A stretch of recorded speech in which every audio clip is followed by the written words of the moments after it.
we are using Chatly.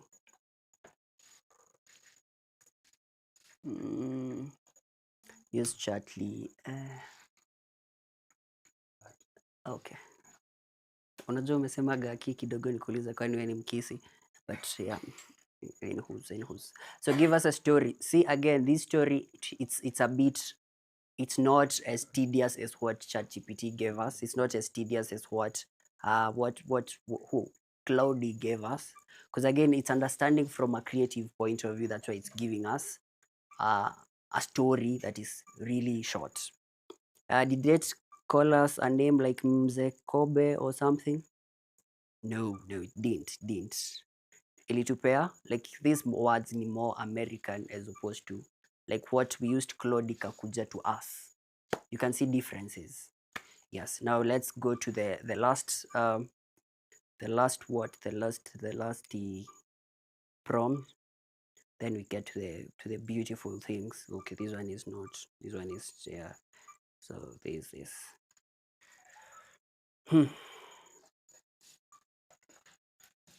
Sorry, yeah. Okay, so we need to pay. Yeah. We need to pay. Nimemaliza bana. Okay, let's see. But at least ilitupea. I think ilitupea something before ituambie tulipie. Yes, ilitupea a short story.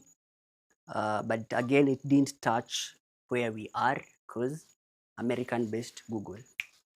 Yes. So those are basically some things that you're going to do. Twin one, uko fiti? Yes. So uko sawa, uko na swali yote? Twin B, uko na swali yote?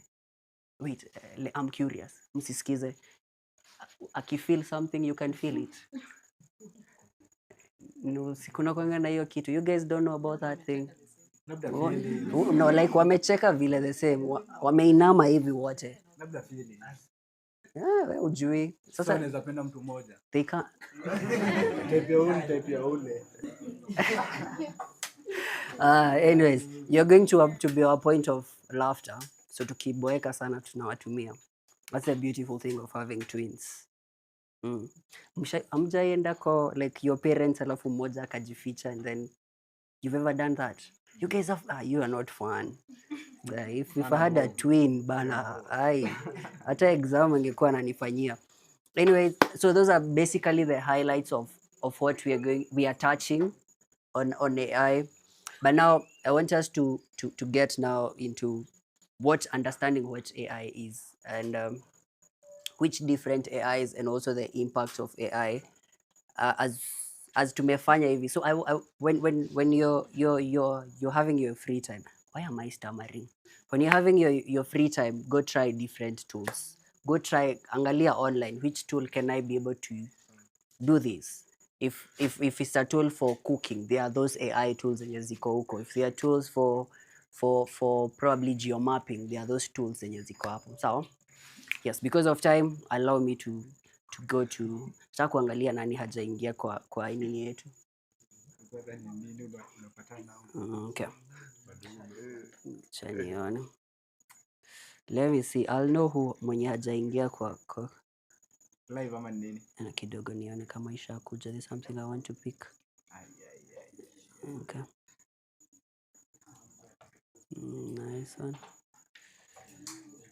Just a minute.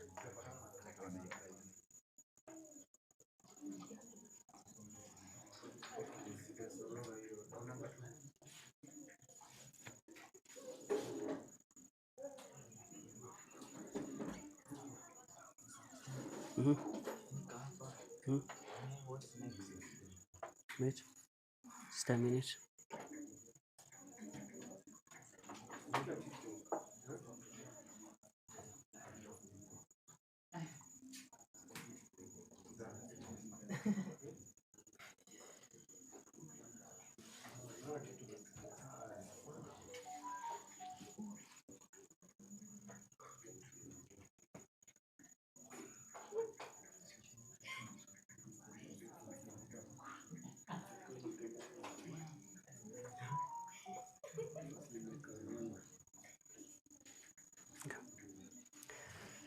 So so ikikuja itakuja. So I want us to check on this AI. Just a minute, just a minute, just a minute. So give me just 10 minutes of your time so that we can check on AI, a bit of AI. Conjure. Is it? Eh. Mm.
Mm.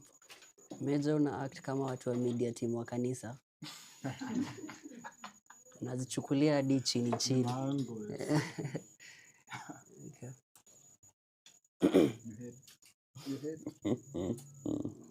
Okay.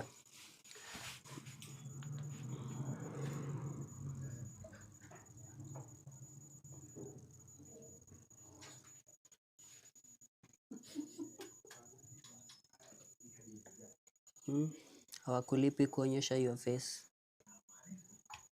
Okay. Sorry. Yeah, they're beautiful, beautiful. So, so basically, what we'll do today is just kitu haitaki. Just some few things on AI. At least we've touched on a bit of what different models, the common models. But then again, depending on what you're doing, you can search for different models and then interact with them, or rather different tools. So what comes in your mind every time you hear an AI? It's no longer just ChatGPT. So whenever someone akuuliza Mwas, what is AI, don't just say ChatGPT. You can give alternatives. So, and then effects we've highlighted. So what I really wanted to touch on is, don't worry, yeah, this is my profile. Yes, you can tell me, you can take screenshots, unaweza piga picha nazo. Yes, like tag us, see, follow us on our IG. Anyways, yeah, that's just a small profile about why I am doing this. Yes. So penetration testing achana nayo. Just focus on the AI one. Okay, nice one. So for example, when you ask something, we've touched on like hizo vitu za recommendation of IG and recommendation of Twitter and okay, recommendation of Twitter and also recommendation of the different social platforms that you're using. So those, you don't say that you only use AI when you're using ChatGPT. You use AI on your different things that you're dealing with. So if, for example, there are things called chat box. Most websites ziko na hizo kitu. Like kitu ka robot kako pale hivi kona, ask Safaricom anaitwa nani? Nini wa Safaricom anaitwa nani? No, like AI ya Safaricom. Anaitwa nani? Zuri. You don't know. Oh, I'm related. Oh, sorry. You see, poor mindset. Poor mindset prevents poor performance. Yeah, so such most companies are integrating a chat box because chat box zinasaidia like to answer the most FA questions, or rather frequently asked questions. So which I don't need. You don't need a human thing to, a human face to be able to give you that. which was essentially the major aspect of why AI was needed. It's like to automate the things that are monotonous. But then people decided to take that and use it for to do the work, to do the actual work.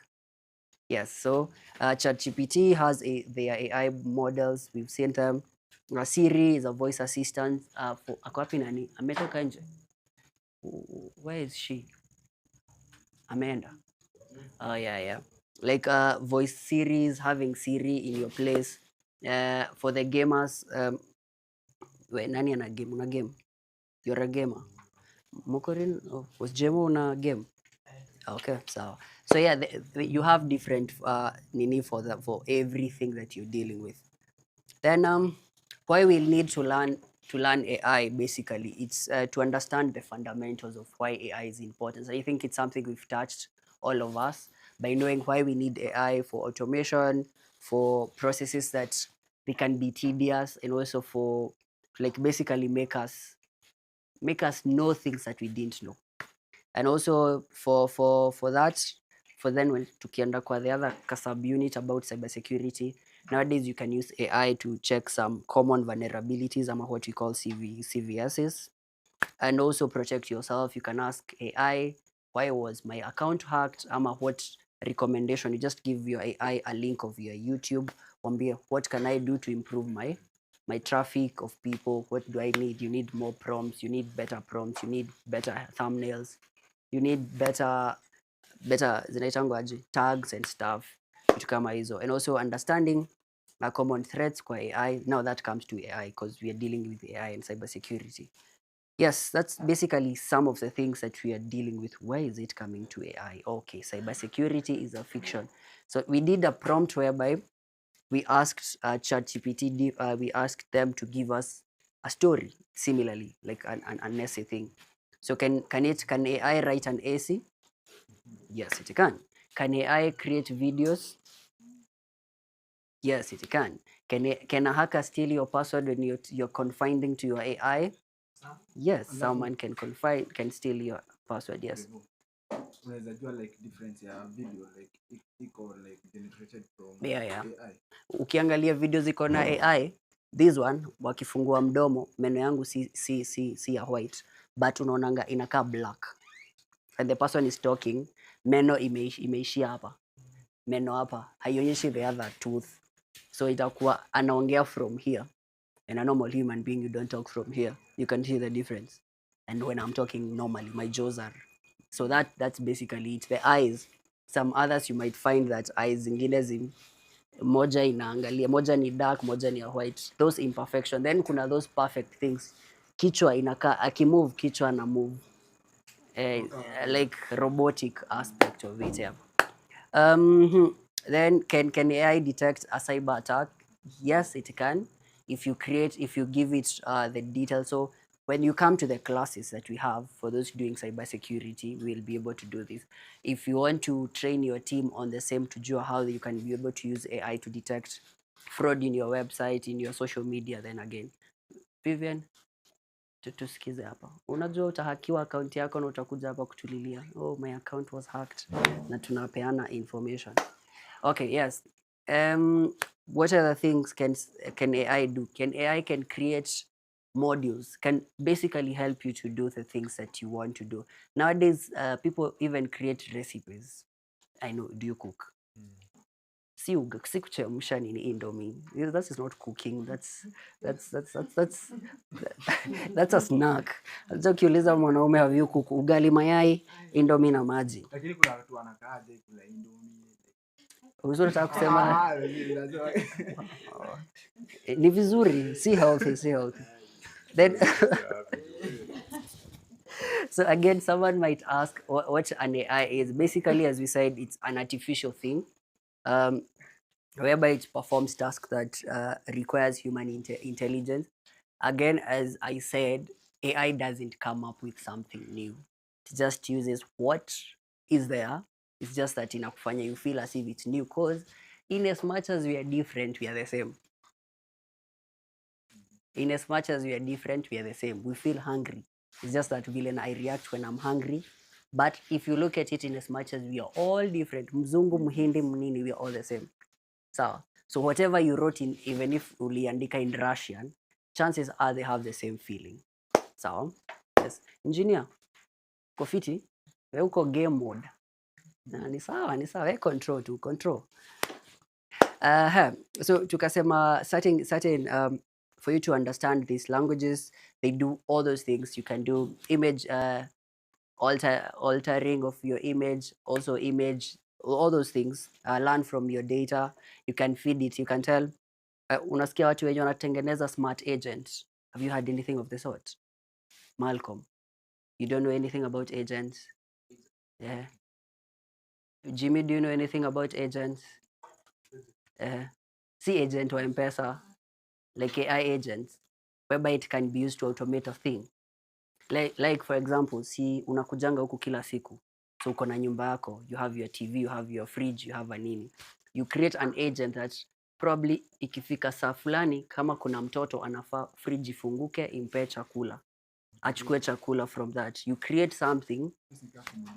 Yeah, kama komadari, yeah, kitu kama hiyo. Similarly, you can create an agent that is size when you wako na YouTube kama 20. Seme, YouTube at 8 i-post e-time. Iangalie at this time, uangalie analysis. That's what basically you're calling agent. You can combine all your work and then zikuwe zinatumwa from one platform. So, yes, we can be able to do that. It's risky, but yeah, because kuna this notion watu wenye upenda kuwatch sci-fis. You do watch sci-fi. The robotic era where if you feed your AI your data, it might learn you more than you know yourself. Whereby it will always fasten a process. It's not that it's going to learn you more than it knows yourself, than you know yourself, but it's going to give you that notion. Inajua you. That's why Ian, the question uliuliza about emotions and sharing about confining, it gives you that artificial feeling like understand. So if you're doing a business, umesema umeshikanisha your biashara ya clothing na biashara ya gari nini, all those things uzishikanishe, there might be itafika place learn all this because hai rest. We unaenda kulala saa mbili ikifika, enyewe it's continuing to learn you. It's combining all other factors ikicompare na the other businesses. So unafika place you're like, let it do its work. And now there's an era, people are saying that kuna kuanga na hiyo era ya AI coming and invading us. Yes, and people will not be able to unplug. Because nowadays AI, it doesn't need ati kuwekwa kwa stima. They're using solar. So yeah, it's a skilled, very complicated now, having some bad feeling flabbergasted. Anyways, yeah, so another thing that you can use to AI is basically language understanding.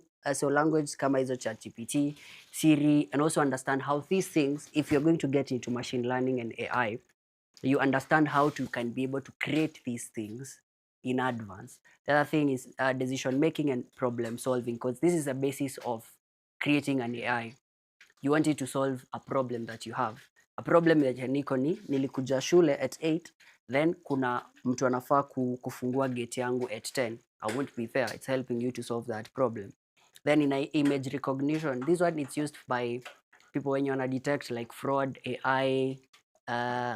If you've watched like movies as a spies, whereby people have like database of images, and then they are using this database to be able to look for a specific person. It's Ian kwa hiyo database. So image recognition, and also when you have blood image, another thing that AI was intended to do. It can be able to detect your face depending on the date. How many images have you posted on IG? How many images have you posted since? So it build up a persona depending on the images that you created and you gave them a tag that is you. Yes. So yes, the disadvantage after. Yeah, it is. But then again, to a police person, it's advantage. You've heard in China, whereby in China, every place, ama in Korea, and I think every place is icona camera, in the sense that there's a dashboard. They can be able to tell when someone is even thinking of doing something. Yeah, in a detect, depending on how you're thinking. If you want to kuingia pale kuiba, kuna some body thing that you're going to do without even you knowing, woga and stuff, and they can be able to detect before you do that. Yes, so that's how AI is being used. Prediction and intelligence, that is one of it. Wale watu wanafanya trading, weather predictions, gambling, it's the same thing. Can be able to predict depending on the history. Again, remember, depending on what has been fed. It's not coming up with something new. It's just depending on what has been fed. There's this saying that says there's nothing new under the sun. What your grandmother, great grandmother used to do, it's just that it's modernized is what you're doing. So hakuna anything. Unaona zile words kama ziliekwa words 1,000 in this world, tunatumia hizo 1,000 words. Hakuna mtu amekuja na 1,001. See why it's easier to have an AI model, because it's learning from history and making predictions. Okay. Then every day AIs that we use AI in social media. Nowadays people are creating thumbnails using AI. Unapata Vivian hana mapua ama mapua imekondeshwa because alitumia AI. Hai, kofiti. Unaonekana ulienda last year. Umetubakishia mwili peke yake. Ni sawa. Hata Yesu alipeana tu mwili, kaenda kiroho. So you'll use these things for social media AI, entertainment and music. Nowadays tuko na hizo music here. There's this music ilitengenezwa na Sun Newton time ya what? Time ya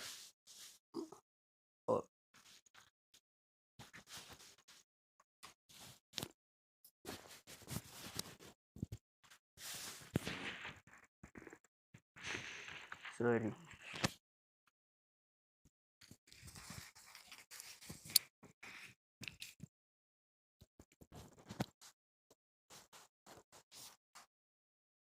So I'm saying, sorry, there's this song that ilitoka time ya, I think time ya maandamano ya 2024. A song that was trending. So let's check it out. It's streaming on YouTube, so sorry. Yeah, but you remember that song. Let's see if we can get a video of any of it. So are we supposed to type maandamano time ya YouTube? No. AI generated video song. High generated. Let's go to short videos.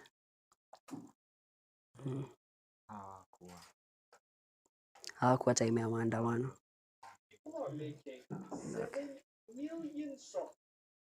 Okay, let's see examples.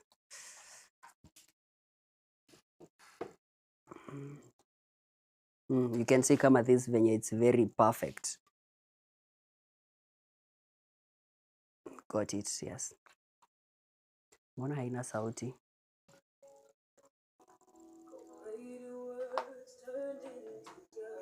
Let's see.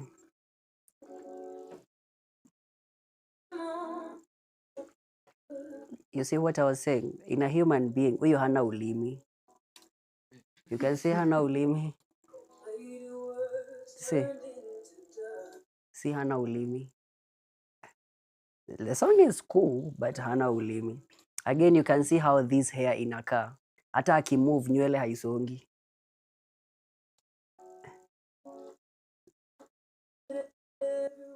Alafu akimove macho yake iko. Nani who move macho yake ikiwa hivi? You see, some things that you can notice are AI. After how long? Inakaa robotic that. Yes.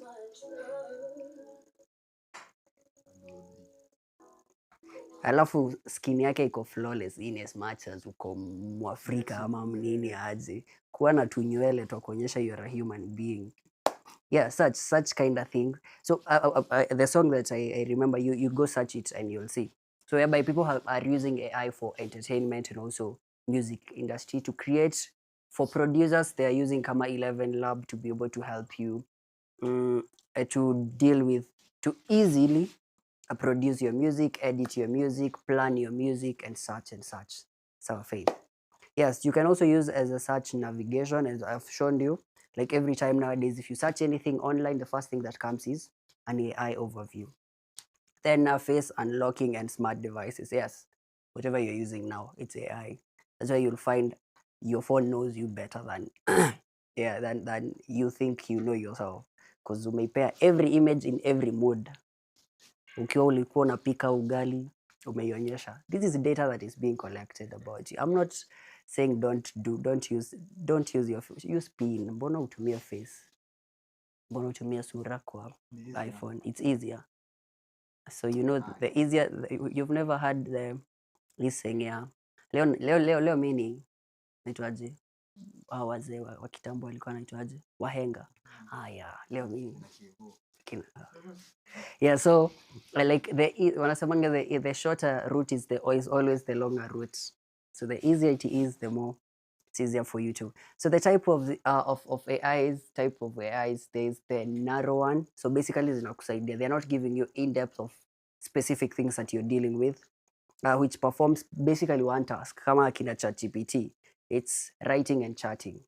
Akina Siri, voice commands, they give you those things that you just want. And okay. Then there is akina face unlocker, your face ID. Kuna spam filters if you're using AI to check certain things kama fraud in your email, someone who is spamming you in your email, they're using just AI. Then kuna a general one, which will basically perform any intellectual task that you tell it to, that a human can do. Theoretically, this one doesn't exist, but it exists. So you didn't hear it from me, it exists. Which one can be able to do? Can be able to do things that, yeah, but on paper doesn't exist, but it exists. So there's that whereby they were saying that we need to have AI that can be able to do things, and us human beings to acha hizo kazi, we start doing what we were brought to this earth to socialize. Kutafuta pesa ni vanity. Yeah, kutafuta pesa ni vanity. So God alisemaje Genesis, go and yeah. Hakusema go look for money, alisema eat, go and yes. So hizi vitu zingine ni za kutaka kununua gari and what hizo ni zako, ni mambo ya dunia haya. So super AI, this one basically they surpass any human knowledge possible. This one is like an example of what happened inaitwa Mythos AI for cybersecurity. Had a lot of head here and there, whereby they can be able to make, we want to say, artificial intelligence knowledge commands without human necessity. For example, it can be able to fire a missile without necessarily, after imeangalia hii survey iko like hawa watu wote wanakaa ni kama they look hostile. Can we be able to do that? That was basically what Mythos was kind of trying to do, and wakasema no. So this one is in theory, yes, it's there. In theory, it's there, but also wanasema it doesn't exist. But again, rumors are what? Rumors is, it's an extraction of the truth. Yes. Yani uko njaa. So popular AI models popular AI models ni kama the LLMs, as we are talking about, ChatGPT, Gemini, Anthropic, Perplexity. So these ones, they help you to understand and also generate human like text for charts, writing, and also reasoning task. Then now this one is inakuja to you guys for videos. Use something like Runway. Runway inakusaidia kutengeneza. Let's see if we can be able to use Runway kidogo. Runway inakusaidia ku create videos. And then someone I saw when you're editing, there was something mlikuwa mnatumia mskiti, my skiti or something, mixed, yeah. What you were saying, Runway AI, Runway Gen 3. I hope we see. So create a video of sijui kama I'll have to sign in ndio try to see. Okay, continue with Google. Siniambia niweke password because I have to kuweka password. Can't it just do automatically? Yes. Yeah, continue. Aha, nice. Okay, tunafaa kulipia, tutaki kulipia. So, create a video. Great. Create a video of a cat dancing. Less than 30 seconds. Let's see if it's going to generate. Choose my plan. Okay, let's see. Generating. As it's generating, we'll come back and see about it. So there are those runways, there kina OpenAI Sora, which is inatumika kutengeneza videos. There's also Google Veo. This one is good. It's really good when you're creating adverts. So if you want to create good adverts, short adverts, if you have a perfume that you want to create, you can use Google Veo. It's really good. If you want to create like gaming stuff, gaming animations, you can use Kling AI. It's really good. And then LTX Studio, create like a whole studio, thing. If you want to like a movie form. So these one are just some, but a few. So you can try others. Go engage with them. You can also try them as you're talking. Then now we go to the image generation. Kuna Dale, Midjourney, and then the beautiful one, it's Google Nano Banana. Let's see, Nano Banana. Oh, our cat has. Ooh. Okay. Ona hii paka yetu imevaa Christmas. Au time ya birthday. So, where is it? I'll use this. Yes, use that. So make it dance. Make it dance. Ala. Haitaki kutunini dance. Why is this? Oh, ama nimeifanya ikuwe. Okay, asante. No, I'm not putting my credit card. Why? And image. Yes, use that. Create, edit video. Make it clingy. Bana. Yes, video for reference. Sorry. Just want to show you the best way to access. Who is Ses?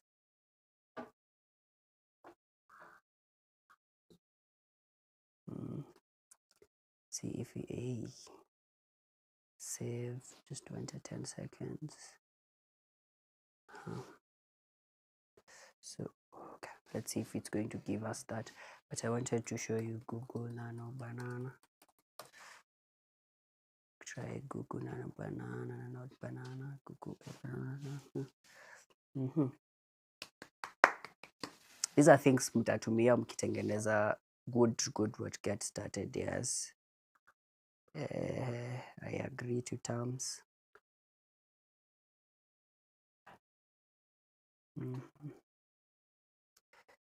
No, thank you. So create an image of an African student in class with a book.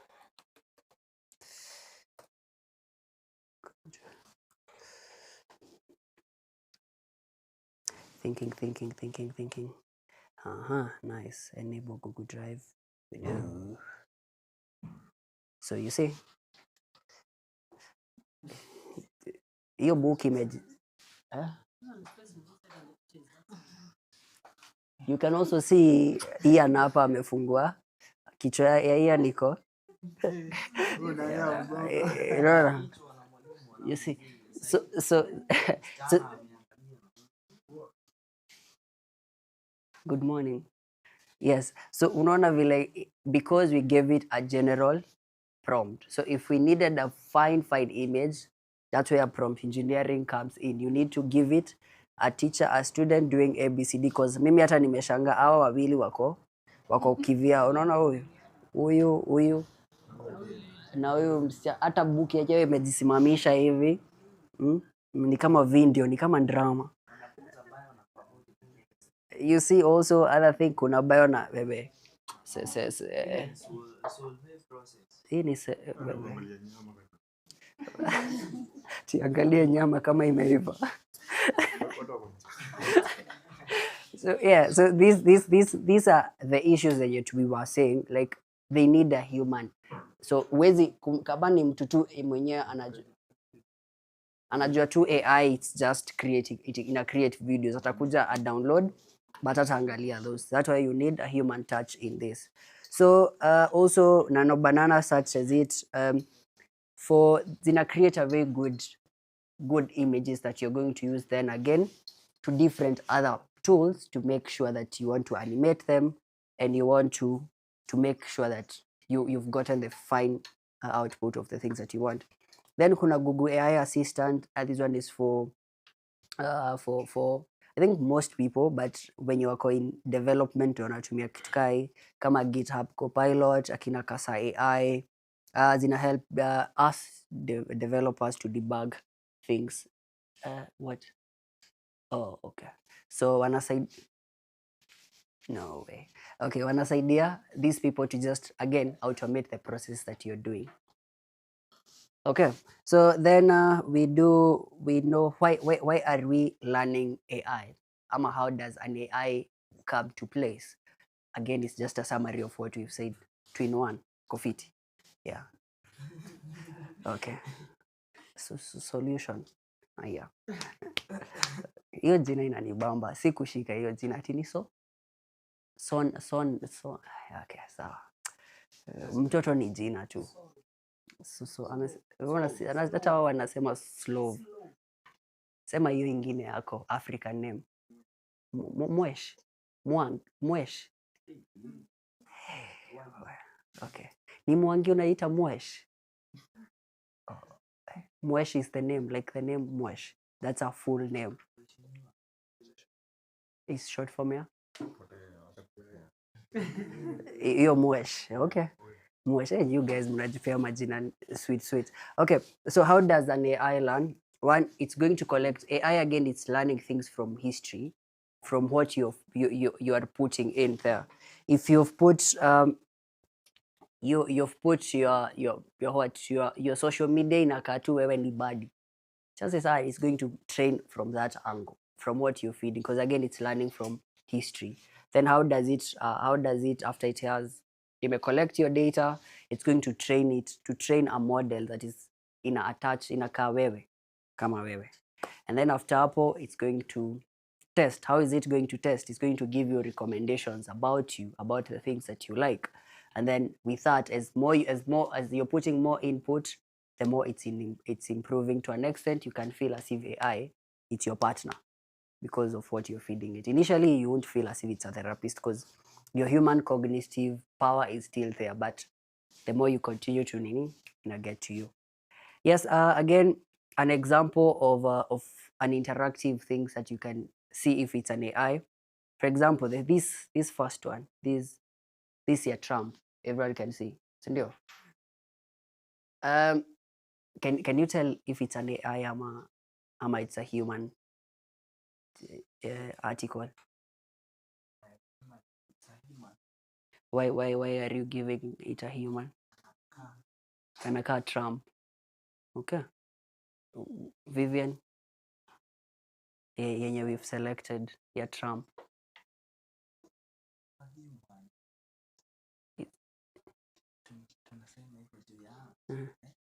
Tunasikia ngoma yenye unasikiza. Imagine. There's a human mwenye imeblur, lakini the human still is persistent, right? Okay, yeah, that can be okay. Then also, let me see. Okay.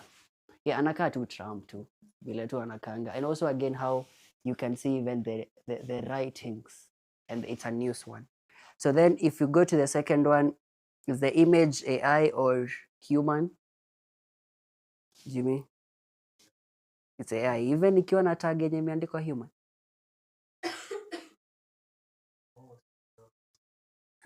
Huwezi ona ukiwa mbali. See, so that's how you get caught. Try to convince because imeandikwa human. But remember also AI can add the name human. Something you look at it, if it's okay. If it's a human being, you expect like kutakuwa na flaws. You'll expect if it's a brush painting, but this one inakaa so flawless. So that's another thing. If it's an AI thing, inakaa so flawless. Then this one by default, it's AI, sindio? Vitu kama hizo. But again, someone might say it's an artist mwenye alichora. Yeah. So then how can you detect these imperfections that AI are to determine if something is AI generated? One, when it comes to text, something that is so perfect but boring, as we said, block format. Inakupea story enye unafeel ni kama mtu anasoma mahali. Shaipewa story mtu nikaa anasoma mahali, inakaa boring. So si unipe tu hiyo book nijisomee.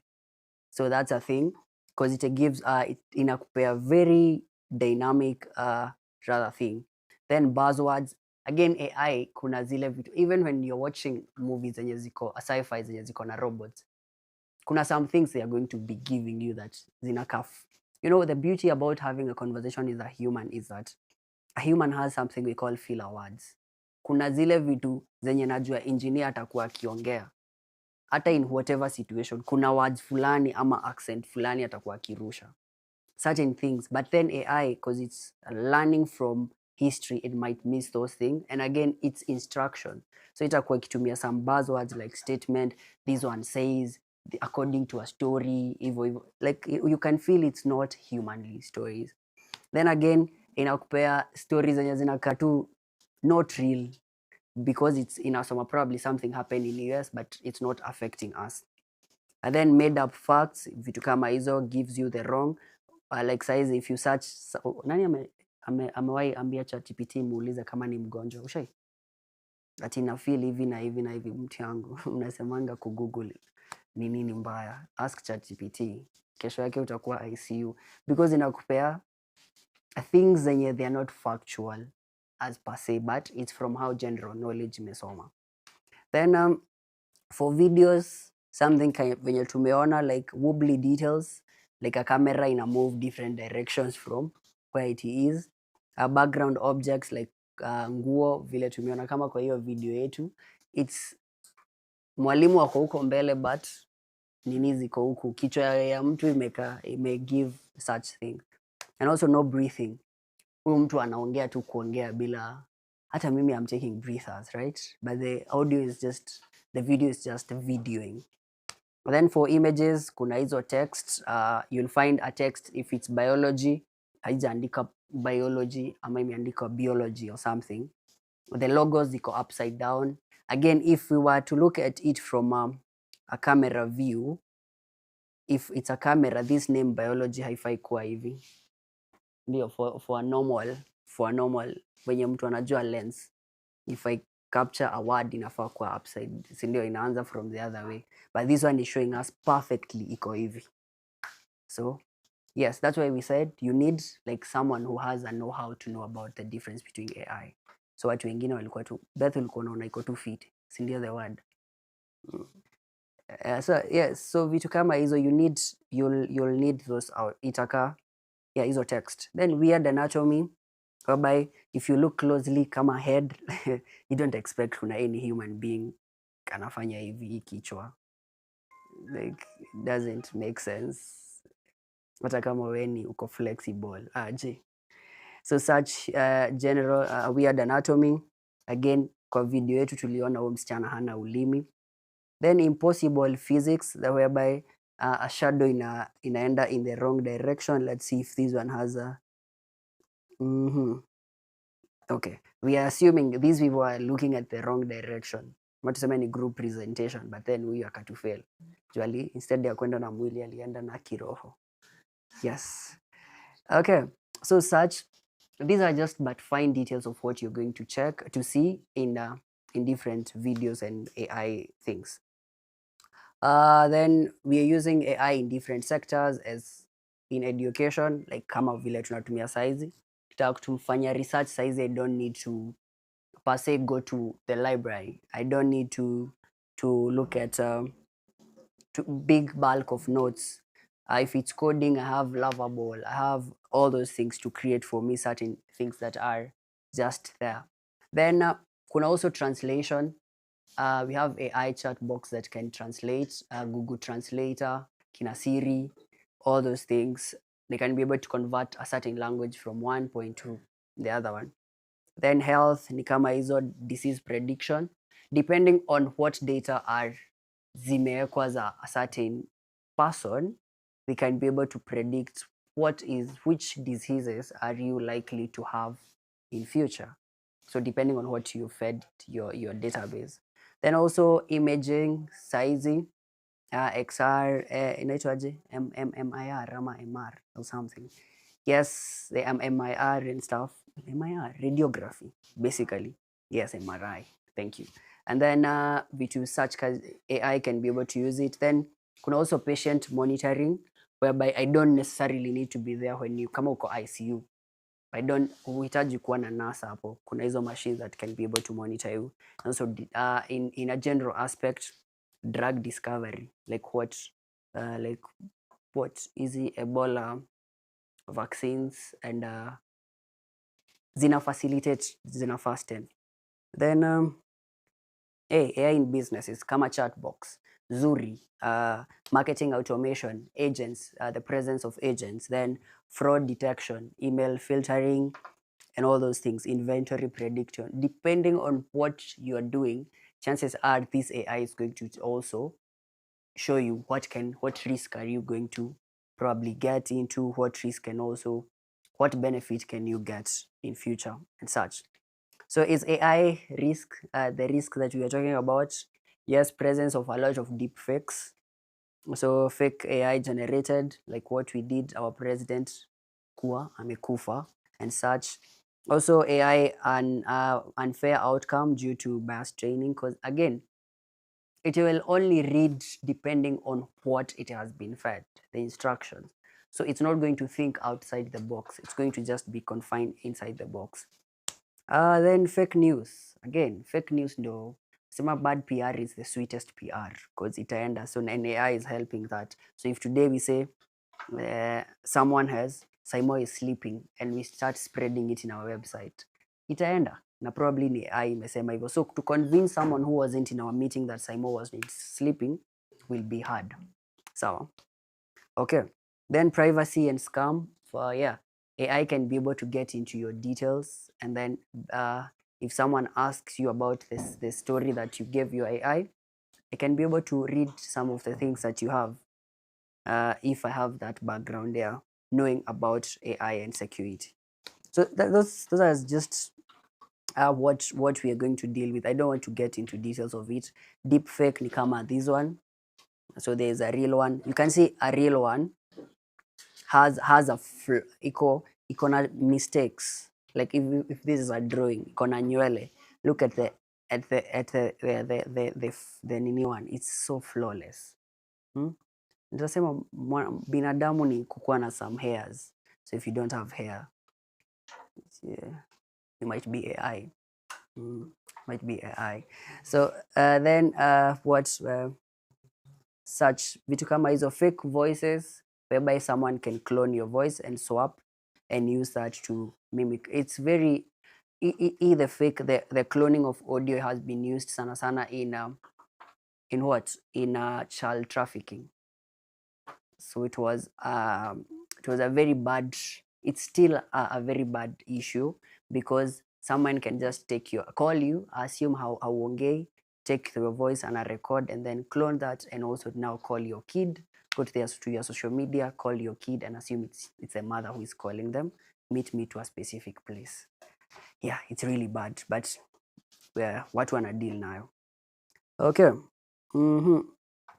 So these are basically what AI is all about, and kuna a lot of things that in as much as we are talking about the negative side of AI, it also has its positive side, because without AI some works would still be tedious as we are used to, but with AI inatusaidia we simplify things.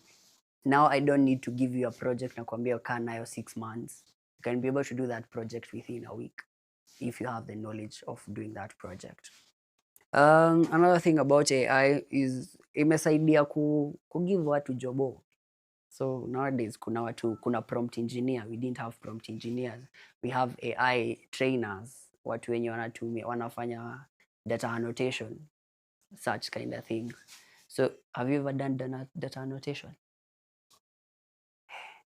Morgan, umefanya nini? Tuseme ukweli. Ama unaficha white. So data annotation is basically you want to mask a certain image depending on different moods and different situation. How is it affected to train a model? Sawa. Okay. Now we get to the beautiful one, which I love. It's basically a touch of security now with enhancement of AI. So cybersecurity for it's the daily things. It's just you protecting yourself as a person, your devices, and also your systems from malicious attack. For example, your account being hacked. Beth, hi, salama. Yeah, your nini being attacked. Your phone being attacked. Someone calling you and telling you they are from KCB Bank, but yet they are from wanakupigianga wakiwa wapi? Okay, yes. Also, that's a cyber. As long as it's something that is digitally there, it's a cyber attack. When you learn about cybersecurity, if you come to do the course of cybersecurity here at Skymo, the things that you're going to find are such things such as you learn how to protect your system. You're going to learn how to protect your device, to also train other people to know more about cybersecurity, because cybersecurity is such a broad aspect, ama an area that you can hatuwezi toshea siwo, hatuwezi maliza, because there's someone who is securing databases, there's someone who is doing API testing, there's someone who is dealing with other things such as training people. Mtu amekuja kuambia your email ushaipata spam, vitu kama hizo. Ushaiona mtu amekutumia something authentic anakuambia do this, ama clicking burgerking.com, such things. So people lose a lot of accounts, and also other things such as even their money, ATM cards, credit cards, because of simple things such as clicking a certain website, clicking certain links, alafu zinapotea. So basically that's what we are going to read about. Why does cybersecurity, why does it matter? It's because inakusaidia just know about fraud, to know about how to protect yourself from your daily dealings, and also how to make sure that your reputation is still on point. Okay. Oh, sorry. So why when we deal with cybersecurity, things that we have to na kuficha. Oh, okay. Okay. Niko too fiti. Na kuficha Malcolm. Okay. So we are going to deal with something called CIA triad, which when we say something has happened in security form, inamaanisha you don't have confidentiality of your data. Someone has accessed your data and you can't be able to access them when you need them and you're authorized. So when you also say availability, you're supposed to access your data whenever you need, and it's supposed to be in its authentic thing. So if you have been authorized to access your IG, and then when you want to, probably your IG unatumia thrift, unafanya thrifting. Okay, sorry, mwenye anafanya thrifting, I'm assuming tunafanya thrifting. And then when kuna nguo ya dress fulani ilikuwa hapo, then you can't be able to access it because probably someone alitoa hapo, then someone has hacked your account. So then the other one the other one is the integrity. Integrity basically inamaanisha the accurate, not altered. So if your dress was pink, alafu enda upate ni ya red, na si wewe ulieka ya red, kuna mtu alter. So the integrity of your content is not okay. So like how I can go YouTube, nimeweka, mnaitaje YouTube channel yenu? Mko na mingi.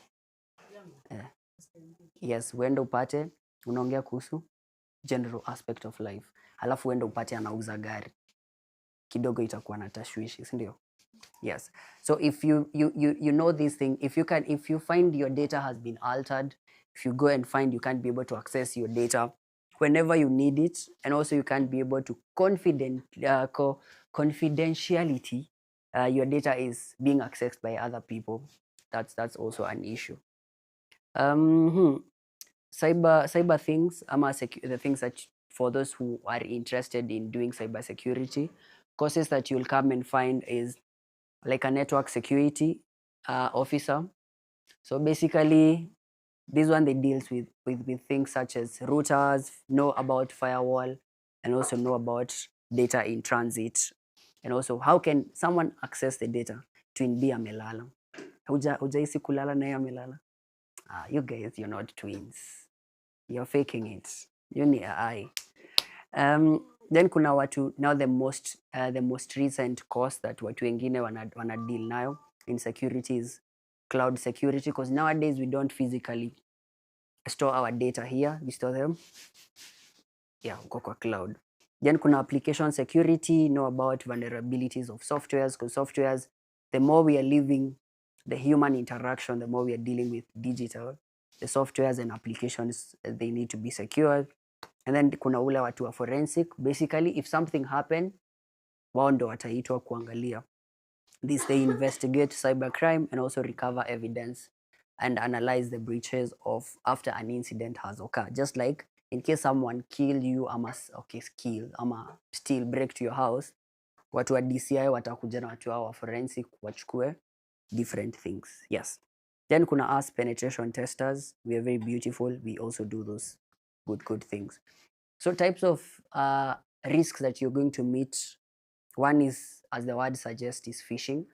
Phishing is basically whereby a criminal sends fake messages pretending to be a trusted source. For example, we've all had those calls za watu wametutumia calls wakatuambia ni wa KCB, ndio? Oh, wewe ni wa Equity. Siku hizi wame-extend hadi Equity. Ala. Equity ndo was. Yeah.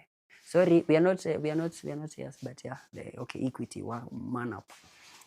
So yes, there's that watu wanakupigia their email, someone will send you an email akwambia you've won, kama saizi World Cup is here, watu wanatumiwa very many emails, you've won tickets between a game, between you go and watch a game between blah blah blah blah. Now click your link, yeah, your data is gone. So how can you notice when something is when phishing happens? One, phishing happens because these people they have a short period of time, so they give you urgency. They'll tell you, we said if you want to know about human things ama how you can be able to attack a human is greed, trust, curiosity, na hiyo ingine tukasema nini? Yes, greed, trust and fear. So if you hear, for example, Susan, umetumiwa DM, mtu amekwambia we have your son ama nini, the first thing you will think, hata before you check on is this link mzuri na nini, you'll have that fear as a human. You'll get those in like, hey, I need to pay this amount so that my son can be, and probably they don't even know your son. Vitu kama hizo. Another thing is how you can note something is fishy, as the word suggests. It's suspicious, and also you can include a link. For example, you'll find a link, mtu amekuandikia jumia.com, but if you hover, like kuhover, it's like coming juu ya iko ya hiyo kitu inakuonyesha this one is not editable, so usiangalie. So if you hover, ambie ChatGPT niambie hivi na hivi, akitranslate how I speak in Kikuyu, if translated to Kizungu it's not the same, but here inachukua word by word. Then the sender's address looks fake. This one is what affects a lot of people, because you'll find someone akona hadi blue tick. Victor, mtu akona blue tick, lakini wewe unaona as if it's authentic, but remember, if it's Airtel, it's airtel.org ama airtel.what, and then someone ameenda akaregister a domain ni airtel.com and it has a blue tick. So that's when you just now again you have to contact those people and ask them, did you guys send me this specific thing? So be very keen on phishing, because phishing is happening like on a daily basis, mostly kwanza kwa watu wenye wako na accounts, who people are making wanna create content creators, like most of you ni content creators. Then there's something we call social engineering, which basically, now this one doesn't necessarily use ati like kuku tricks. This one is person who is anakuja hapa to have a conversation with you. What's your date of birth? Date yako, birthday yako ni 15th of October, sindio? Have you used have you used it as a password kwa either of your things? You sure? Do you have a pet? Okay, when you're African. See, nikiuliza, you have a pet, you have like a dog. See, usiulize nini maajabu gani, ani wata. So you have password yote umeweka ya your pet's name? No, but if you look at it, most people wanatumianga something we call mango passwords. Mango passwords ni zile passwords, they are easy to be able to do something we call brute forcing. Nitakuja tuanze to have conversation now, kwenu ni wapi, nini na nini na nini. I'm trying to get information as friendly as possible. That's social engineering. This person probably, other ways, if it's not physical, this person will impersonate someone you know. Like an impersonate like a friend unaitwa Mwangi. You have a friend anaitwa Mwangi, si ndio? Ama mtu unajua. So nikutumie nikwambia, ni aje, si I know your name. Ni aje, nini, ni Mwangi kutoka hii place. Nilikuwa nasema to link up. Amekutumia email. You know of a Mwangi, you'll probably know the number, but because amekuitia form, it's on a Friday, amekuitia form, you have not counter checked. Unaenda hiyo place, wanaku abduct. Subaru boys. Kitu kama hiyo. Then pretexting, this person will create a scenario for you to gain trust. Wale watu kuambia, nowadays kama saizi, I'm quite sure kuna mtu ametumiwa nini ya rent, yao imechange. Umetumiwa rent yako, pay bill ya rent yenu imechange. Haujaitumiwa message kama hiyo? You guys, oh sorry, you don't pay rent. Oh, so we apologize. Yes. Au watu wanakutumia wanakwambia pay bill yako imechange or something, such kind of thing. So if they have collected your data, so I always tell people, when you're going to kwanza these places where you have to use your ID and unazisign kwa book, don't write your real details. Unaona watu wenye huenda kuna somewhere you write your email, please, no one is going to ask for your ID ati nitafute hivi umeandika kwa book. Avoid those. Because mimi nikikuja nipita na simu yangu, si nilikuwa naandika nipige hizo zote, si niko na hizo data. I can now be able to text you. Si niliona majina zako zote. Yeah, so please use fake it till you make it. Again, baiting, whereby someone is offering you something. Watakuambia, you know, ukikuja hii place kuna nyama na simuliambiwa kuna nyama. Hakuna nyama mzee maji. Walikuja lesson. So such baiting, and then kuna ile mtu mwenye who will tell you, come through, we'll do this and this. But so how can you know a social engineering has occurred to you? If this person again is dealing with this thing of urgency and fear. Because in as much as I want you to trust me, kuna ile kitu nataka. So that's another thing. So then kuna the ones zenye kila mtu wako manyundo.com, malware. So iko kila mahali, hata hapa nimeona iko manyundo something. So there's the malware, so kuna hizo the viruses. The virus they spread by attaching themselves into files and program, like what we have a famous virus here inaitwa manyundo. So yes, protect yourself, have your antivirus. Then kuna worms zina self-replicate themselves across a network, in the sense that ikiingia hapa kama ni manyundo, kesho nikienda kwa hiyo machine nyingine itajiita mahama, probably it's inakuwa different. Then Trojan ina assume it's a legit software. For example, you can have a gamers application, but then if you click to that gamers application, it's not the gamers application that you're using, it's a different application, but inakuonyesha it's an authentic one. Kuna zile zenye people will encrypt your data, and then wanakuambia nichote ndio nikupatie data, which is ransomware. So these things you'll interact with them. I'm just highlighting so that you can know them whenever you're interacting with them. But if you want to get more, if you want to get into cybersecurity, AI automation, we'll get into deeper spaces of it. Disclaimer. I know we are tired. Mm. No, we still have a donor for 10 minutes. No, ni just kidogo tu. But and we also confess our life. Now, when you say that when we go somewhere and we give wrong information, is it better to give wrong information, or is it better for them to work on the security system? Security. That our details are not, because those like oh yeah. Give wrong information. I'm just saying give disclaimer whenever you're dealing, whenever you're being safe, if it's somewhere they have not secured the system, then please don't give authentic details. But if they have secured, give authentic. Because unapotanga mtu ameweka book yako hivyo, in as much as umeandika iko open, that person is not safe. Hajaweka your details safe. Yes. Yeah. Could be in that building they've given a wrong name. How will they trace? Umejiandika. Yeah, there's also that thing. So in security, yeah, in security aspects, when you're dealing, as we are dealing in cyber world, when you're dealing with that, it's very, someone can use, I'm not saying you give wrong details because they are not going to help. The reason as to why building ask for details is because of something, a theft happening, mtu alienda mahali akarushwa from a certain building, will get to know huyu mtu alikuja. It's good for insurance also. But then again, if someone has placed a document in a way that you don't feel safe, either don't get to that building, or if you have to get into that building, ask them to secure your data. Sawa, if you're going to give that. So unaweza ambia mtu, bana usifunge kitabu yangu. You get? Yeah, ndio nisipeane. So sisi we sometimes give wrong details to when we need to, because I saw that place, alafu it's something where somewhere you've gone, you've told them do this and this and this, bado hawataki kufanya this. So si wao ndo wamefail on their side.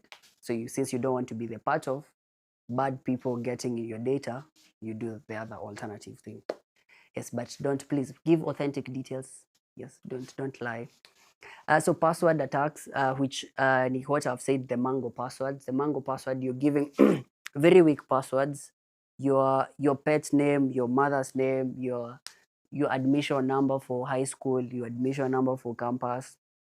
Nikimention hivyo najua email yangu iko hivi. So kuna also watu wamepeana jina zao. You can give your date of birth, but then give it in a name that is only you who understands that. Can say 2309. 2309 kwako probably you say 2 in a kwangu I know 2 as R. If I know A as 3. So you only know, probably you have random as your word, but then it's your birth certificate. So wewe ndio umeweka in a way that is encrypted only to you.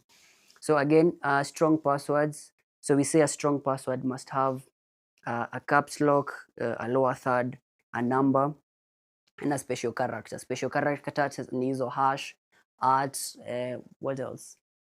Exclamation, hizo hyphen, hizo vitu kaa hizo. Then how an attacker will crack your password. For those who want to do cybersecurity, you'll be able to do some simulator of this, something we call a brute forcing, whereby if I know of your unique passwords, I can be able to have a word list. A word list is a collection of all those, assuming your name, where you are, where nini, and then try to run it through a software called a Barb Suite and stuff, ama John the Ripper, and I can now get your words. So basically it's using a dictionary to get those. So credential stuffing still is also the same way. The passwords zenye zimetumika. You've used one password for your Gmail. You've used the same password to your TikTok. Nini. If I get one, so I can be able to use it to the nini. Yes. So the other one is use those passwords mzuri. And yes, avoid mkienda Java, where the places you're going. Avoid using those free Wi-Fi. Because again, as we said, there's nothing free. It's nothing free. And also I can be able to duplicate. We have like our Wi-Fi pineapple. I can be able to see saizi kuna Skymo, what.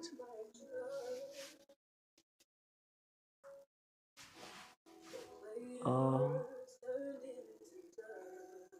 Okay. Sorry. Kwani tu hiyo Mango imeanza kufanya kazi hadi ina play vitu bila sisi manyundo. So what if you go to those places, if it's a free Wi-Fi, I can be able to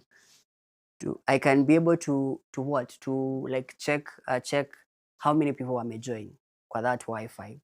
And then if your phone has not been updated, if your system has not been updated, I can be able to get a vulnerability and get to your system, because sisi wote tuko kwa Wi-Fi yenye it's probably free. I can also be able to duplicate that Wi-Fi. Unaona kama hii yetu tunatumia it's Skymo what? Skymo H. So niandike ingine Skymo H alafu niweke free. Chances are people are not going to connect to this one because inaitisha passwords, ndio? But then yenye it's free, they are going to connect. Probably they are connecting to my phone. So whenever they connect to my phone, then I can get their details. Very easy. So avoid those. So avoid fake hotspots, which will come with the same name. There's something, this one we call Evo Twin network, whereby I clone and I duplicate the Wi-Fi that is there. Then use a VPN always to encrypt your connection. VPN, yes, it's good to encrypt your connection, but not always, because nowadays hackers can be able to bypass VPN. But then VPN inakusaidia kupata different location, can be niko hapa, but then VPN yangu inasema mimi niko America. You get. There's something we call data interception. So if I can be able to get to that free Wi-Fi, I can be able to intercept the data that you're transferring. So if you want to get to know those, nyinyi mnafaa kujua to be protected. Protect yourself from that. Then it's also something we call session hijacking, whereby an attacker can take over a logged in session. Sasa tuko hapa, so mtu mwingine akuwa kwa ile building nyingine anachukua whatever we are doing in retrospective, not physically. So I can be able to clone something and be able to say ati mimi ndio nafanya hiyo kitu, yet I'm not the authentic person. Okay. Yeah. So to avoid any issue, just make a strong password. Some strong password should have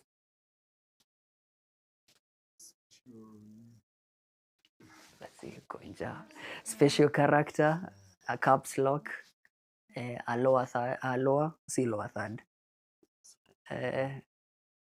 Yes, and also numbers, like combine them zote. Make it long, 12 to 12 character. Before someone brute forces a search and it take long. Make it complex, those uppercase, nini. Use a password manager. An example of password manager ni kama Google Authenticator, Google Password Manager.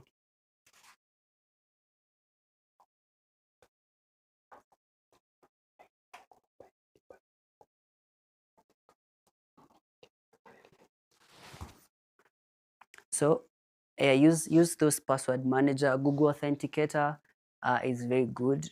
So most kama mimi, I always have that for my passwords, whereby for me to be able to verify, for you to get to my any account, I have to use either my phone or my laptop to give a second option. So multi-factor authentication. Then also have limits when it comes to, for example, your cards. It's a limit your cash. Even I don't think kama M-Pesa you can do that. You use M-Pesa app. Can you be able to limit the daily charges, the daily amount? You can't. Okay, so if you're using like your bank, you can be able to limit the amount. So for example, say per day I can only use 1,000 bob. Because if a hacker gets to your ATM, the chances are they want to withdraw money. By default, the bank zinasemanga 50,000. Huwezi withdraw more than 50,000 itago. You'll get a call. So hackers wanashukua kadi yako, wakienda kwa bank, anatoa 50,000. But you can limit that. So make your password unique. Again, make your password very, very unique. That is only you. It can be your date of birth, but umeita in a way that only you who can understand. MFAs, this is where tumesema using multiple layers. So for you to get into the Gmail account, lazima you verify na the phone that you might be sent for an SMS. So mimi, if I attack, even if I have your password and your email, I can't be able to access it because lazima utumiwe SMS, lazima uone. Ndio maana sometimes utakuwa umekaa tu hivi chini, unaona prompt imetokea mpesa, eka pin. So if it didn't have that, si unaona angeingia tu direct, but because wewe ndio uko na hiyo simu and you didn't make any payment, you can be able to. So use multi factor authentication. This one you'll know when someone is trying to access it. You'll also know when something is wrong, and also it will help you to also have more. You secure your data. Okay, then as social media. This one is what now you guys as creatives are being affected by. Don't overshare. A simple analogy of, if you're always live, probably you're traveling. Let's even have a case scenario of you being live, alafu you're traveling. I know your place. I know kwenu ni wapi. I know kwako. So if you are live, see, I can see you're not at home. Hata kama I'm not a cyber thief, I'm a thief generally. So naona every time you're live, oh, huyu mtu ametembea Mombasa. Chances are hakuna mtu mwingine kwa nyumba yako, si ndio? So now I can comfortably come to your house, break into your house because I know you're not there, because from what you've shared. When you share your kids' details, I can be able to use that. When people are doing like kidnapping, it's what you've shared basically they'll use. If I don't know your kids, if I don't know anything, I have access to your social media. Like nikisearch jina yako naona vitu unapenda. So even when I'm doing phishing, I'll use these details to try and woo you into it. So don't overshare your personal information. Then avoid unknown friends request. If you're using a normal account, most of us, when we use our social media for business, we have business accounts. If you're using a normal account, limit who can be able to access you. Make it private. But if you're using a business account, kuna kwanga na zile accounts zinakwambia accept this request, accept this message, nini inaenda kwa spam. Then don't click unknown links. Please, hata kama you are hungry aje, usipate ati Nivea imekutumia kwa DM alafu unakwambia you've won whatever. Kwanza hizo ndo zinafanya watu wengi wapoteze account. Unatumiwa DM, congratulations, have chosen you as our ambassador and stuff. Wewe click tu hivyo kidogo ifanye tu hivyo, your account is not there, because they are trying to just woo you into giving you the account. Then the other one, always review your privacy setting. Do you know how to review your privacy settings kwa your socials? It's basically social media, alafu go to settings, privacy and what security. Check kwa how many, if kuna anyone who tried to log in, atakwambia if you try to log in, kama saizi I try to log in to my IG hapa, and then I go at home, I look at my security, taniambia a phone tried to log in at this specific location. If someone else tried somewhere and I wasn't there, I'll know kuna mtu fulani alikuwa anatry kuingia kwa nini. Kwanza YouTube and IG and TikTok. Facebook, is it? I don't know about Facebook, but it can be. So review your privacy accounts, because again, you might not be having a business, but then someone can use your account to do a fraud. Now you'll never go and tell police at your account ilihakiwa. Yeah. So protect yourself. Then update your softwares. Sisi wote, ama most of these people, we're paying for softwares is to a bit tricky. But update. Your phone inakwambianga update, we unasema itakula password, itakula space yako. Please, if you don't update your software, because an update of a software inamaanisha if it had an issue, people had reported certain issues, zimekuwa upgraded so that those issues haziko. Because most attackers or hackers, they will not try to break into the system zenye hazina issue. They'll get into the system that has what we call vulnerabilities, and most of those vulnerabilities, because they want to have something we call backdoors, like place naweza ingililia bila mi kudetectiwa. So if it's your server ama your phone and you've not updated, then ukaenda developer mode. Nani ameweka simu yake developer mode? Okay, you guys don't know how to do that. So umeweka developer mode, ukaenda change your email of your phone. Then I get the hold of that email. I can easily attack your phone. If you want to learn more about this, follow my YouTube channel. Jokes. yes, come to Skymo and we do cybersecurity. So fixing, once you update your software, you fix bugs, and also improve overall system security, removes bugs and also performance issue, and also add new features. For example, if you're using a Windows 10, you can now, and saizi Windows 11 imetoka, so you can sorry, I'm trying to drag this. No. Okay. Windows 10 imetoka, so that means the threats that were there, they are not yet there. So AI, how do you use AI? As I said, you can use AI for threat detection in real time, fraud detection, as long as you give it the prompt that you need. Also automate certain responses, and also malware analysis and classifications. This in details will be for those people who are interested in cybersecurity. But for you, yes, just protect your passwords. Another thing, sorry.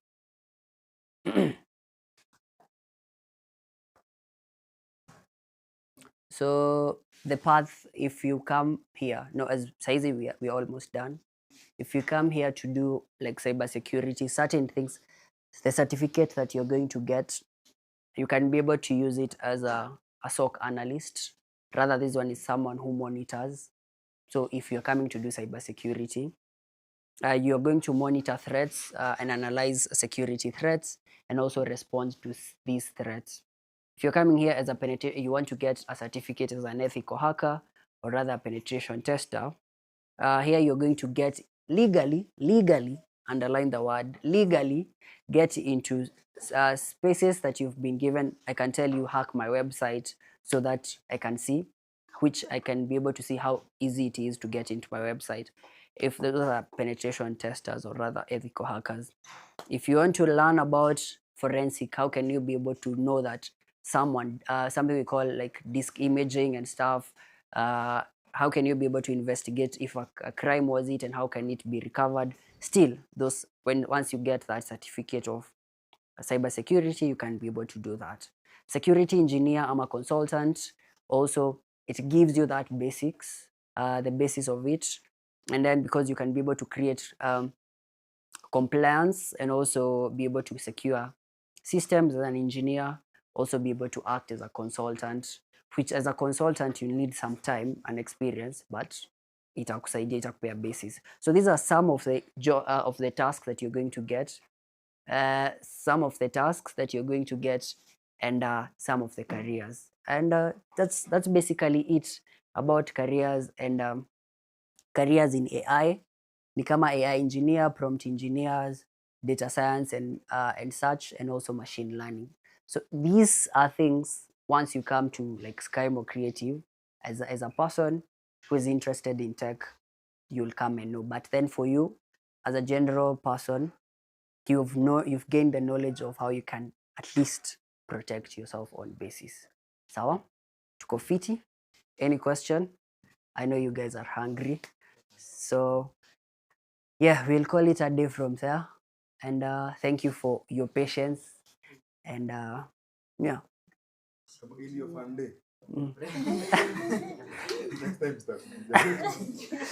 this is part of fun day. Yeah, so it's fun because you've learned how to protect your system.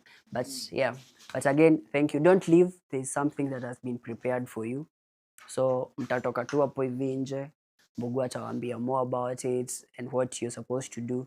But thank you for this session. If it's imekusaidia, the better. Umepata knowledge ya 1, 2, 3. Sawa? Sawa, thank you. Asante. Ni nini?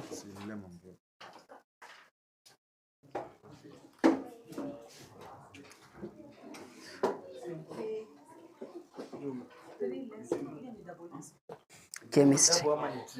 Triple ya chemistry. It's located at Ruiru, OJ, opposite Tatu City, off BTN Road. Now that you can. Yeah, and for more information, if you would like to visit the school and know more about it, you can visit us via this phone number, 0113 50 40 43, or 0724 33 33 13. Yeah, Skymo is the institute that empowering skills and creating leaders. Hi guys, welcome to Skymo Creative Training Institute, and here we learn film and media production, DJing,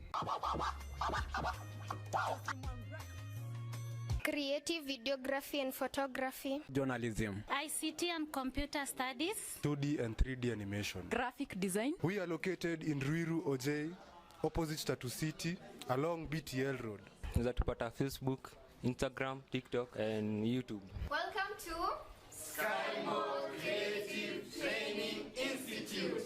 Empowering Skills, Creating Leaders. Hello, this is Austin. We are a student at Skymo Creative Training Institute, pursuing electrical installation, CCTV installation, and solar installation.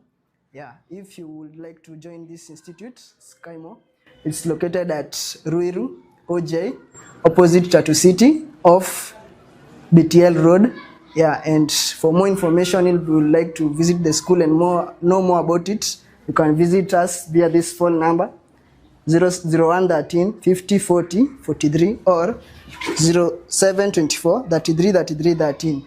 Yeah, Skymo is the institute that empowering skills and creating leaders. Hi guys, welcome to Skymo Creative Training Institute, and here we learn film and media production, DJing, creative videography and photography, journalism, ICT and computer studies, 2D and 3D animation. graphic design. We are located in Ruiru OJ, opposite Tatu City, along BTL Road. Unaweza Facebook, Instagram, TikTok and YouTube. welcome to Skymo Creative Training Institute. Empowering Skills, Creating Leaders. Hello, this is Austin. We are a student at Skymo Creative Training Institute, pursuing electrical installation, CCTV installation, and solar installation. Yeah, if you would like to join this institute, Skymo, it's located at Ruiru, OJ, opposite Tatu City, off BTL Road.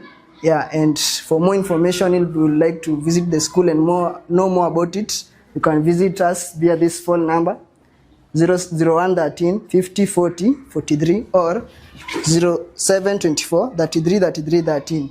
Yeah, Skymo is the institute that empowering skills and creating leaders. Hi guys, welcome to Skymo Creative Training Institute, and here we learn film and media production, DJing,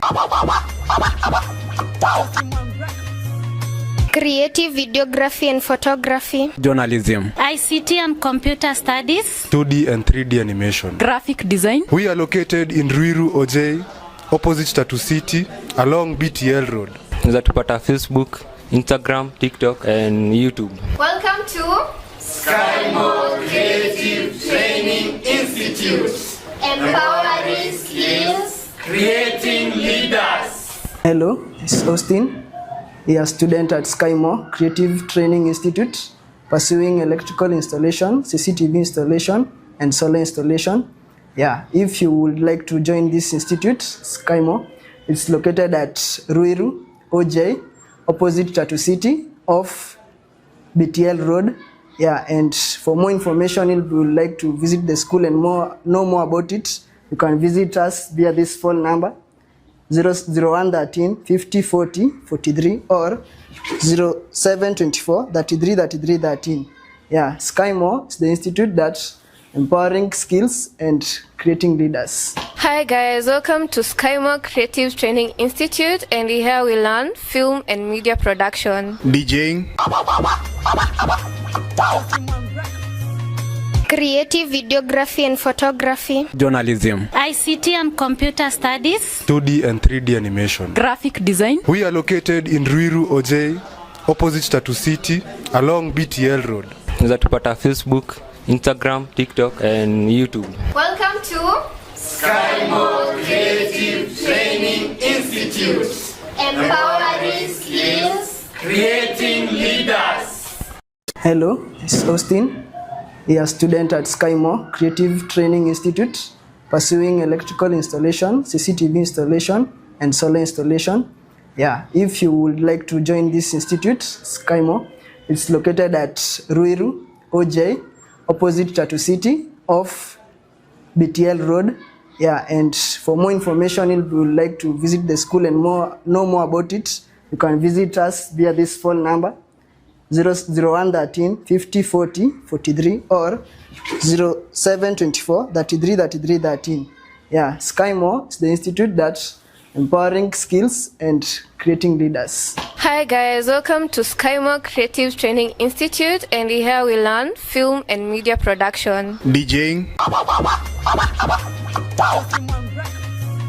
creative videography and photography, journalism, ICT and computer studies, 2D and 3D animation. graphic design, We are located in Ruiru OJ, opposite Tatu City, along BTL Road. Unaweza Facebook, Instagram, TikTok and YouTube. Welcome to Skymo Creative Training Institute. Empowering Skills. Creating leaders. Hello, this is Austin. We are a student at Skymo Creative Training Institute, pursuing electrical installation, CCTV installation, and solar installation. Yeah, if you would like to join this institute, Skymo, it's located at Ruiru, OJ, opposite Tatu City, off BTL Road. Yeah, and for more information, if you would like to visit the school and know more about it, you can visit us via this phone number 0113 50 40 43 or 0724 33 33 13. Yeah, Skymo is the institute that's empowering skills and creating leaders. Hi guys, welcome to Skymo Creative Training Institute, and here we learn film and media production, DJing, creative videography and photography, journalism, ICT and computer studies, 2D and 3D animation. graphic design, We are located in Ruiru OJ, opposite Tatu City, along BTL Road. Unaweza Facebook, Instagram, TikTok and YouTube. Welcome to Skymo Creative Training Institute. Empowering Skills. Creating leaders. Hello, this is Austin. We are a student at Skymo Creative Training Institute, pursuing electrical installation, CCTV installation, and solar installation. Yeah, if you would like to join this institute, Skymo, it's located at Ruiru, OJ, opposite Tatu City, off BTL Road. Yeah, and for more information, if you would like to visit the school and know more about it, you can visit us via this phone number 0113 50 40 43 or 0724 33 33 13. Yeah, Skymo is the institute that's empowering skills and creating leaders. Hi guys, welcome to Skymo Creative Training Institute, and here we learn film and media production, DJing, creative videography and photography, journalism, ICT and computer studies, 2D and 3D animation. graphic design, We are located in Ruiru OJ, opposite Tatu City, along BTL Road. Unaweza Facebook, Instagram, TikTok and YouTube. welcome to Skymo Creative Training Institute. Empowering Skills. Creating leaders. Hello, this is Austin.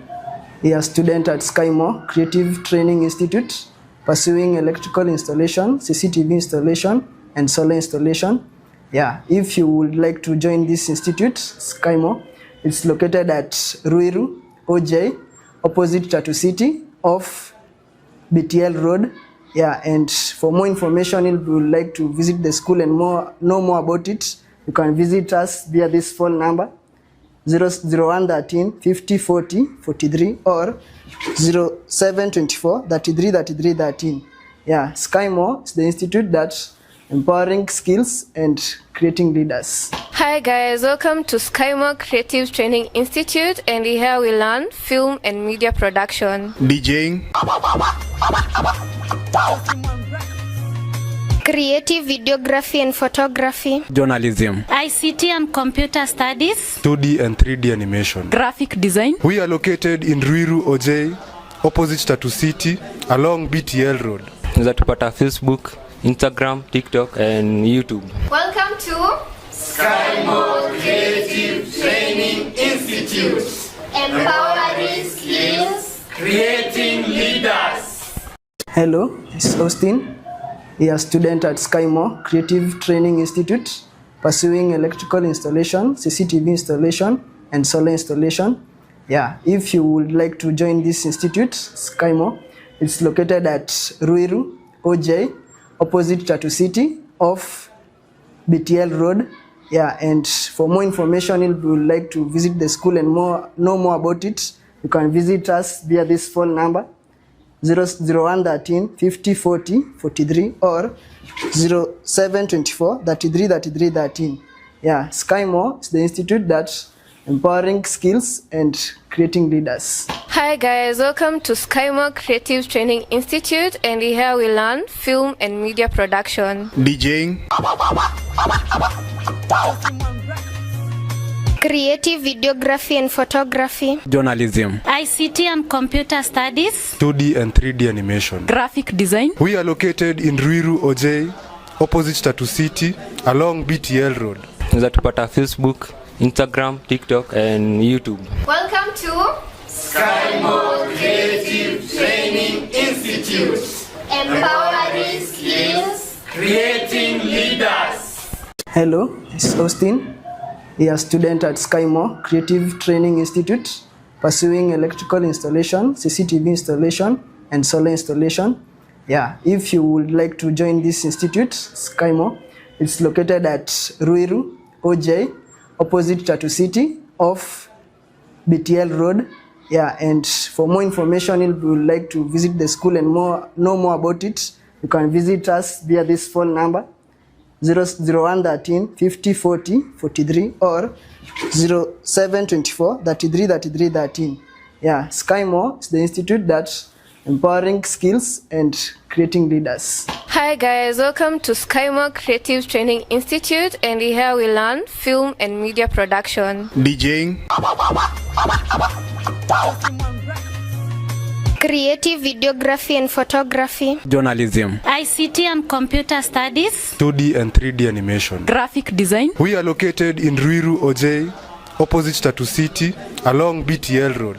Zatupata Facebook, Instagram, TikTok and YouTube. welcome to Skymo Creative Training Institute, empowering skills, creating leaders. Hello, this is Austin. We are a student at Skymo Creative Training Institute, pursuing electrical installation, CCTV installation, and solar installation. Yeah, if you would like to join this institute, Skymo, it's located at Ruiru, OJ, opposite Tatu City, off BTL Road. Yeah, and for more information, if you would like to visit the school and know more about it, you can visit us via this phone number 0113 50 40 43 or 0724 33 33 13. Yeah, Skymo is the institute that empowering skills and creating leaders. Hi guys, welcome to Skymo Creative Training Institute, and here we learn film and media production, DJing, creative videography and photography, journalism, ICT and computer studies, 2D and 3D animation. graphic design, We are located in Ruiru, OJ, opposite Tatu City, along BTL Road. Zatupata Facebook, Instagram, TikTok and YouTube. welcome to Skymo Creative Training Institute, empowering skills, creating leaders. Hello, this is Austin. We are a student at Skymo Creative Training Institute, pursuing electrical installation, CCTV installation, and solar installation. Yeah, if you would like to join this institute, Skymo, it's located at Ruiru, OJ, opposite Tatu City, off BTL Road.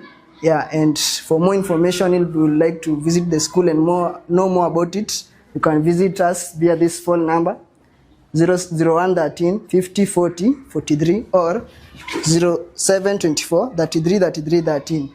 Yeah, Skymo is the institute that empowering skills and creating leaders. Hi guys, welcome to Skymo Creative Training Institute, and here we learn film and media production, DJing, Creative videography and photography. Journalism. ICT and computer studies. 2D and 3D animation. Graphic design. We are located in Ruiru OJ, opposite Tatu City, along BTL Road.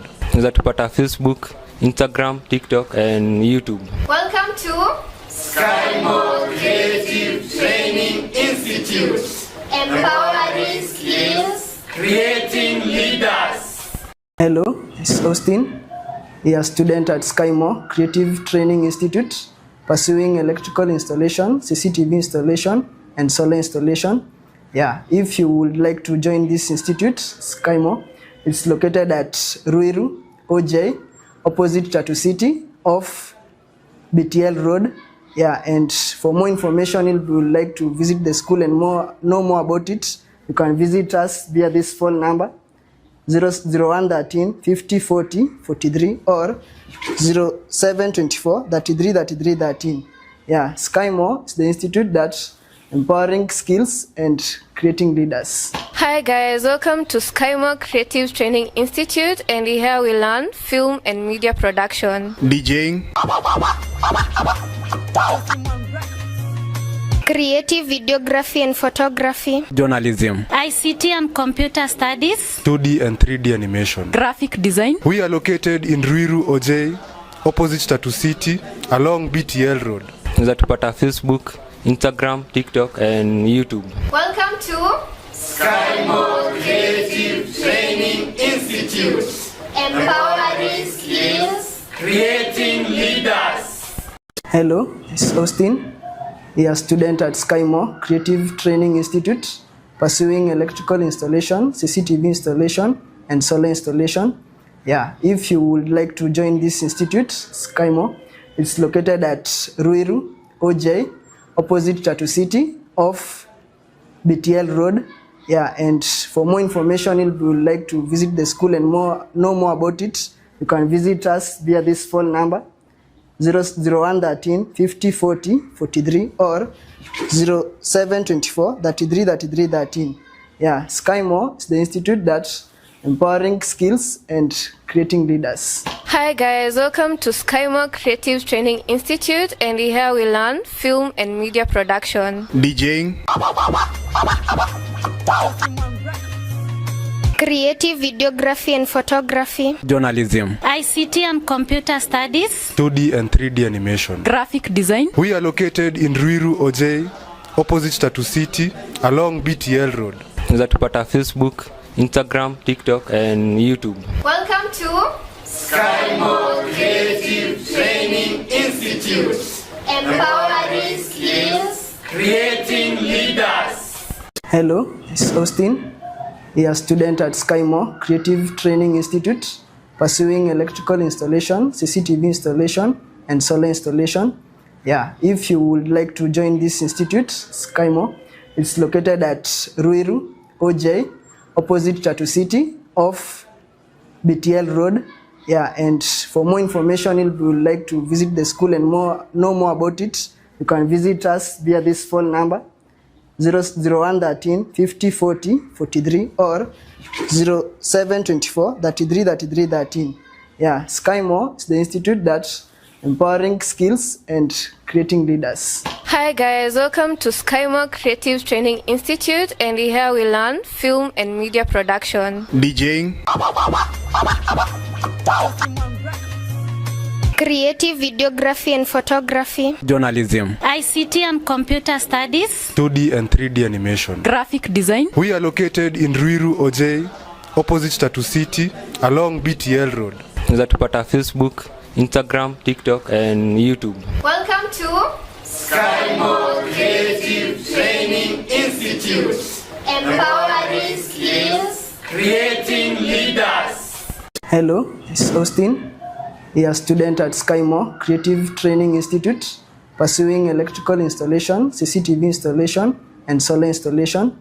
Yeah, if you would like to join this institute, Skymo, it's located at Ruiru, OJ, opposite Tatu City, off BTL Road. Yeah, and for more information, if you would like to visit the school and know more about it, you can visit us via this phone number 00113 50 40 43 or 0724 33 33 13. Yeah, Skymo is the institute that's empowering skills and creating leaders. Hi guys, welcome to Skymo Creative Training Institute, and here we learn film and media production, DJing, creative videography and photography, journalism, ICT and computer studies, 2D and 3D animation. graphic design, We are located in Ruiru OJ, opposite Tatu City, along BTL Road. Unaweza tupata Facebook, Instagram, TikTok and YouTube. Welcome to Skymo Creative Training Institute. Empowering skills, creating leaders. Hello, this is Austin. We are a student at Skymo Creative Training Institute, pursuing electrical installation, CCTV installation, and solar installation. Yeah, if you would like to join this institute, Skymo, it's located at Ruiru, OJ, opposite Tatu City, off BTL Road. Yeah, and for more information, if you would like to visit the school and know more about it, you can visit us via this phone number, 0113 50 40 43 or 0724 33 33 13. Yeah, Skymo is the institute that's empowering skills and creating leaders. Hi guys, welcome to Skymo Creative Training Institute, and here we learn film and media production, DJing, creative videography and photography, journalism, ICT and computer studies, 2D and 3D animation. graphic design, We are located in Ruiru OJ, opposite Tatu City, along BTL Road. Unaweza tupata Facebook, Instagram, TikTok and YouTube. welcome to Skymo Creative Training Institute. Empowering skills, creating leaders. Hello, this is Austin. We are a student at Skymo Creative Training Institute, pursuing electrical installation, CCTV installation, and solar installation.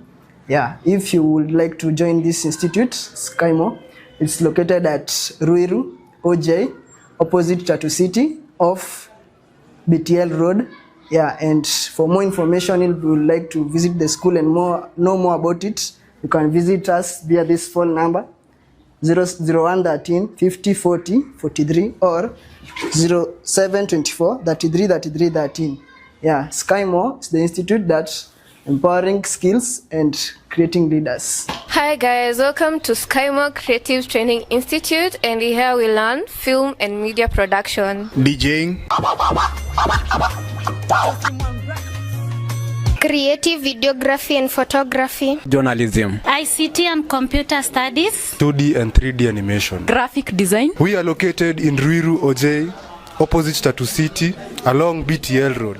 Unaweza tupata Facebook, Instagram, TikTok and YouTube. welcome to Skymo Creative Training Institute.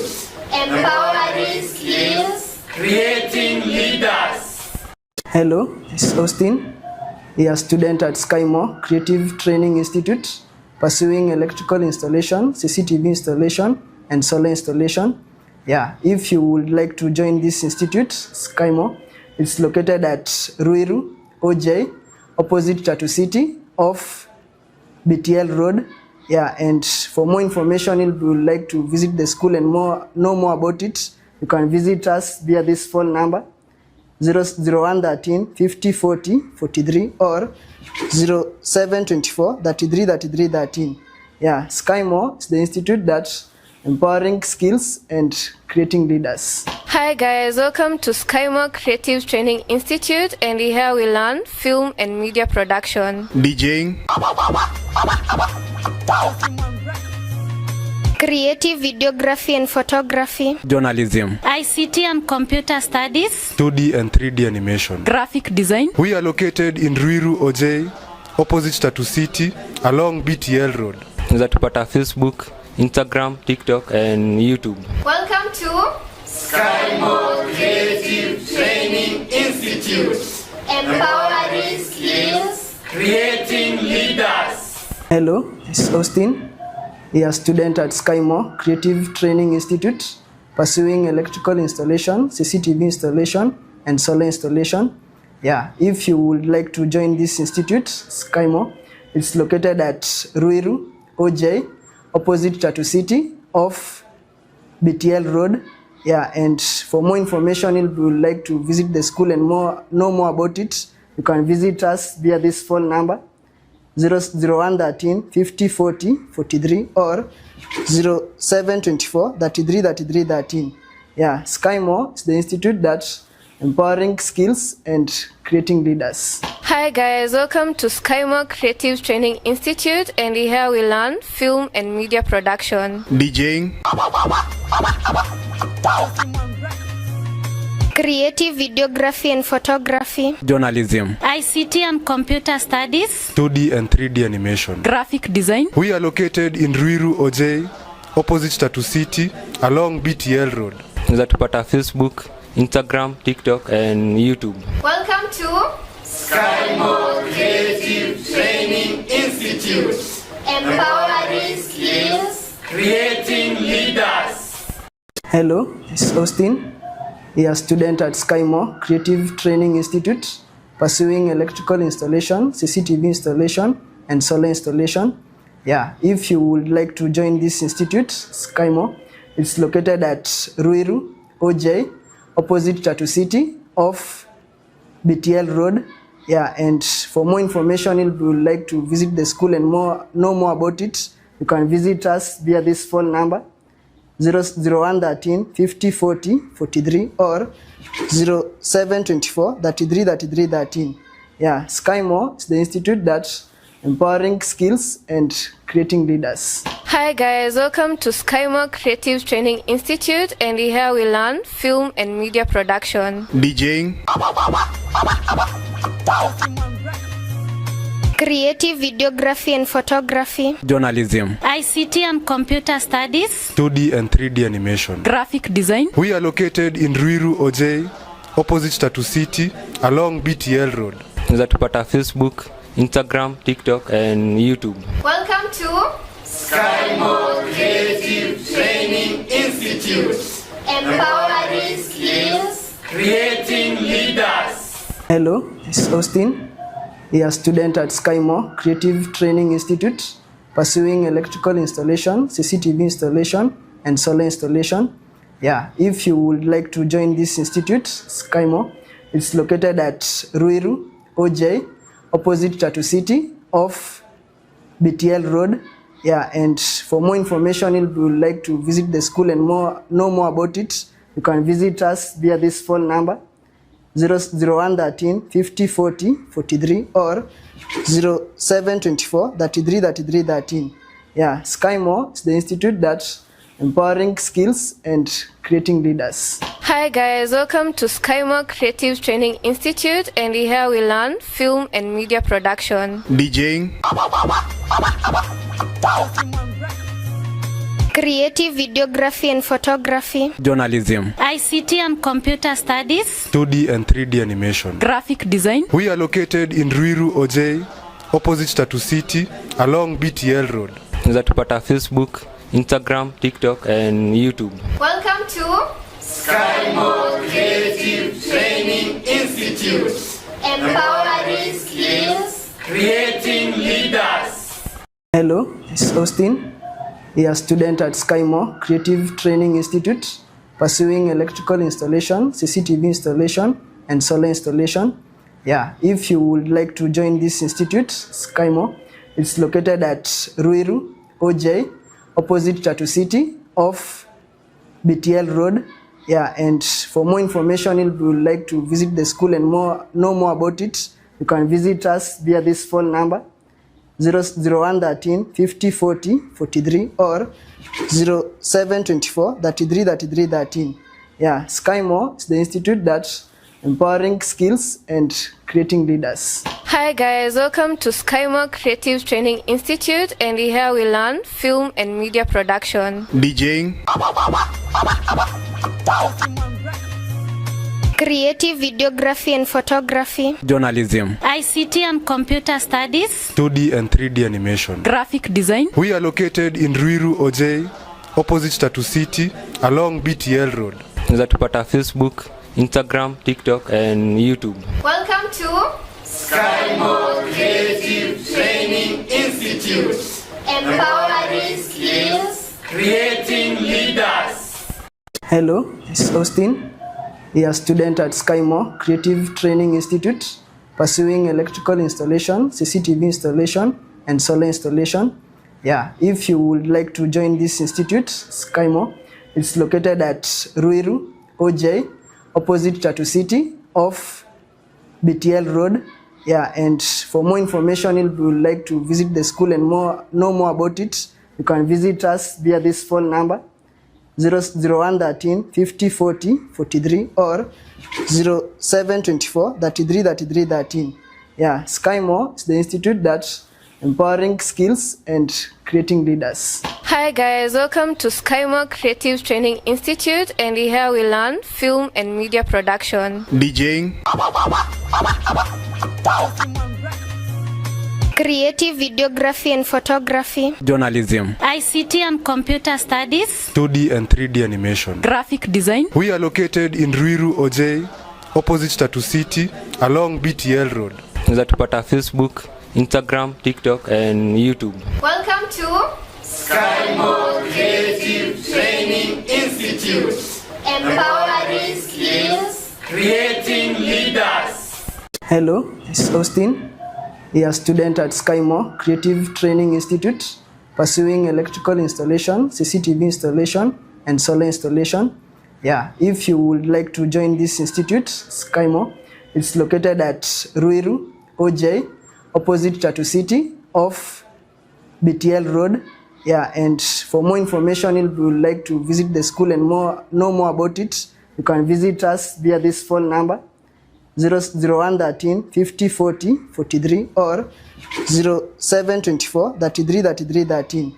Yeah, Skymo is the institute that empowering skills and creating leaders. Hi guys, welcome to Skymo Creative Training Institute, and here we learn film and media production, DJing, Creative videography and photography. Journalism. ICT and computer studies. 2D and 3D animation. Graphic design. We are located in Ruiru, OJ, opposite Tatu City, along BTL Road. Zatupata Facebook, Instagram, TikTok, and YouTube. welcome to Skymo Creative Training Institute. Empowering skills. Creating leaders. Hello, this is Austin.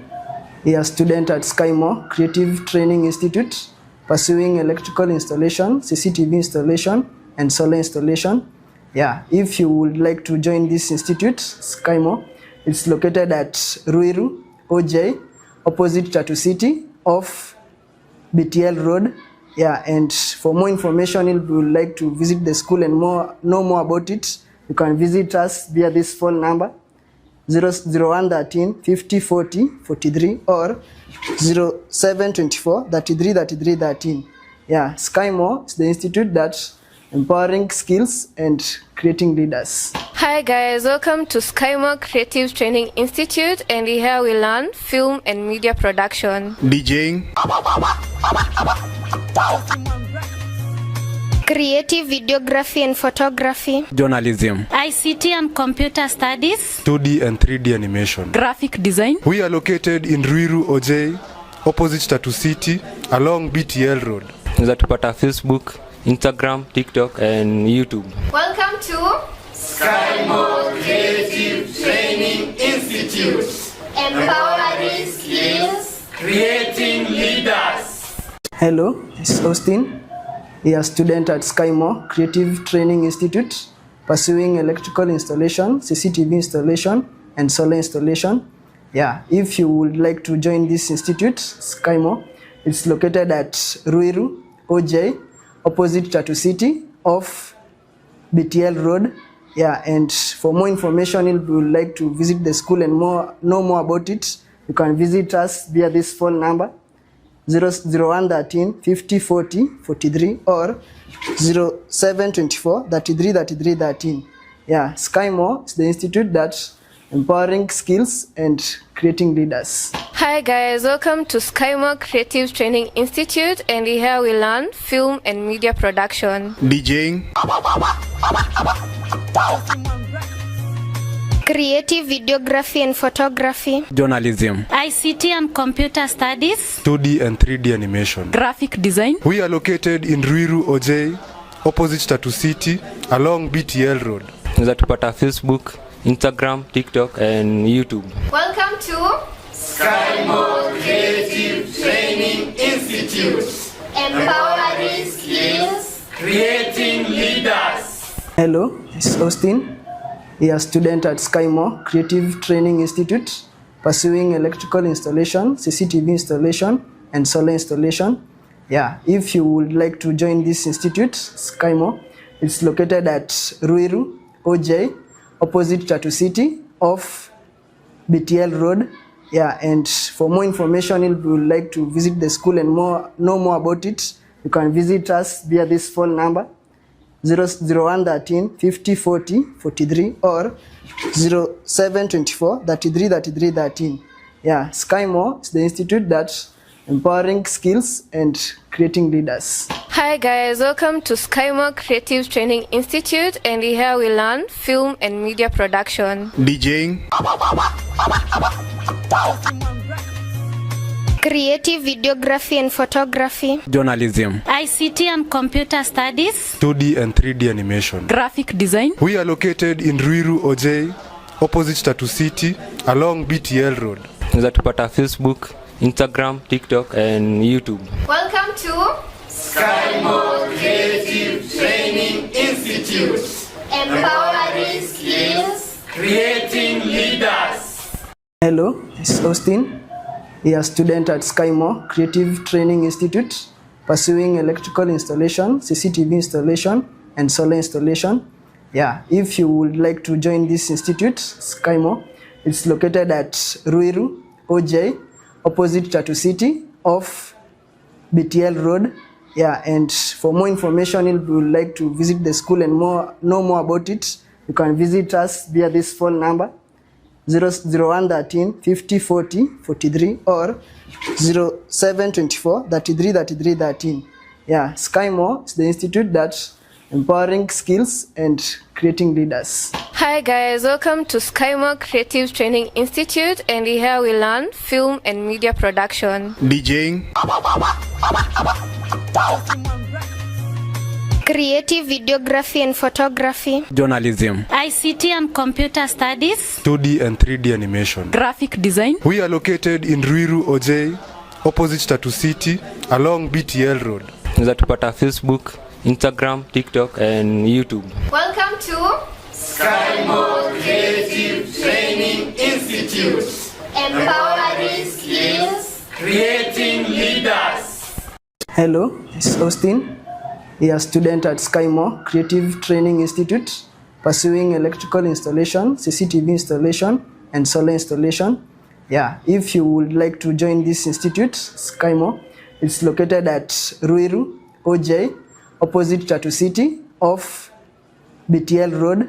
Yeah, and for more information, if you would like to visit the school and know more about it, you can visit us via this phone number, 0113 50 40 43 or 0724 33 33 13.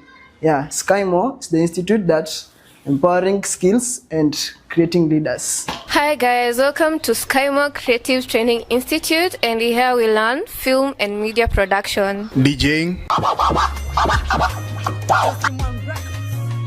creative videography and photography, journalism, ICT and computer studies, 2D and 3D animation. graphic design, We are located in Ruiru OJ, opposite Tatu City, along BTL Road.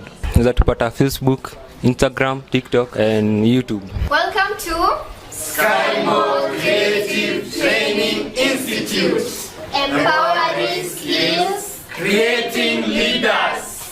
Hello, this is Austin. We are a student at Skymo Creative Training Institute, pursuing electrical installation, CCTV installation, and solar installation.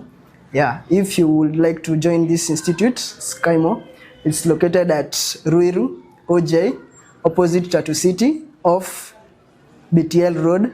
Yeah, and for more information, if you would like to visit the school and know more about it, you can visit us via this phone number 0113 50 40 43 or 0724 33 33 13.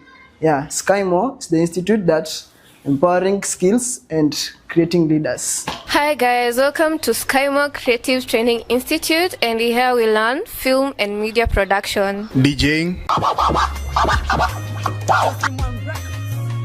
creative videography and photography, journalism, ICT and computer studies, 2D and 3D animation. graphic design, We are located in Ruiru OJ, opposite Tatu City, along BTL Road. Zatupata Facebook, Instagram, TikTok and YouTube. Welcome to Skymo Creative Training Institute. empowering skills, Creating leaders. Hello, this is Austin. We are a student at Skymo Creative Training Institute, pursuing electrical installation, CCTV installation, and solar installation. Yeah, if you would like to join this institute, Skymo, it's located at Ruiru, OJ, opposite Tatu City, off BTL Road. Yeah, and for more information, if you would like to visit the school and know more about it, you can visit us via this phone number 0113 50 40 43 or 0724 33 33 13. Yeah, Skymo is the institute that's empowering skills and creating leaders. Hi guys, welcome to Skymo Creative Training Institute, and here we learn film and media production, DJing, creative videography and photography, journalism, ICT and computer studies, 2D and 3D animation. graphic design, We are located in Ruiru OJ, opposite Tatu City, along BTL Road. Zatupata Facebook, Instagram, TikTok and YouTube. welcome to Skymo Creative Training Institute. empowering skills, Creating leaders. Hello, this is Austin. We are a student at Skymo Creative Training Institute, pursuing electrical installation, CCTV installation, and solar installation. Yeah, if you would like to join this institute, Skymo, it's located at Ruiru, OJ, opposite Tatu City, off BTL Road. Yeah, and for more information, if you would like to visit the school and know more about it, you can visit us via this phone number 0113 50 40 43 or 0724 33 33 13. Yeah, Skymo is the institute that's empowering skills and creating leaders. Hi guys, welcome to Skymo Creative Training Institute, and here we learn film and media production, DJing, creative videography and photography, journalism, ICT and computer studies, 2D and 3D animation. graphic design, We are located in Ruiru OJ, opposite Tatu City, along BTL Road. Zatupata Facebook, Instagram, TikTok and YouTube. welcome to Skymo Creative Training Institute. empowering skills, Creating leaders. Hello, this is Austin. We are a student at Skymo Creative Training Institute, pursuing electrical installation, CCTV installation, and solar installation. Yeah, if you would like to join this institute, Skymo, it's located at Ruiru, OJ, opposite Tatu City, off BTL Road. Yeah, and for more information, if you would like to visit the school and know more about it, you can visit us via this phone number 0113 50 40 43 or 0724 33 33 13. Yeah, Skymo is the institute that's empowering skills and creating leaders. Hi guys, welcome to Skymo Creative Training Institute, and here we learn film and media production, DJing, creative videography and photography, journalism, ICT and computer studies, 2D and 3D animation. graphic design, We are located in Ruiru OJ, opposite Tatu City, along BTL Road. Zatupata Facebook, Instagram, TikTok and YouTube. welcome to Skymo Creative Training Institute.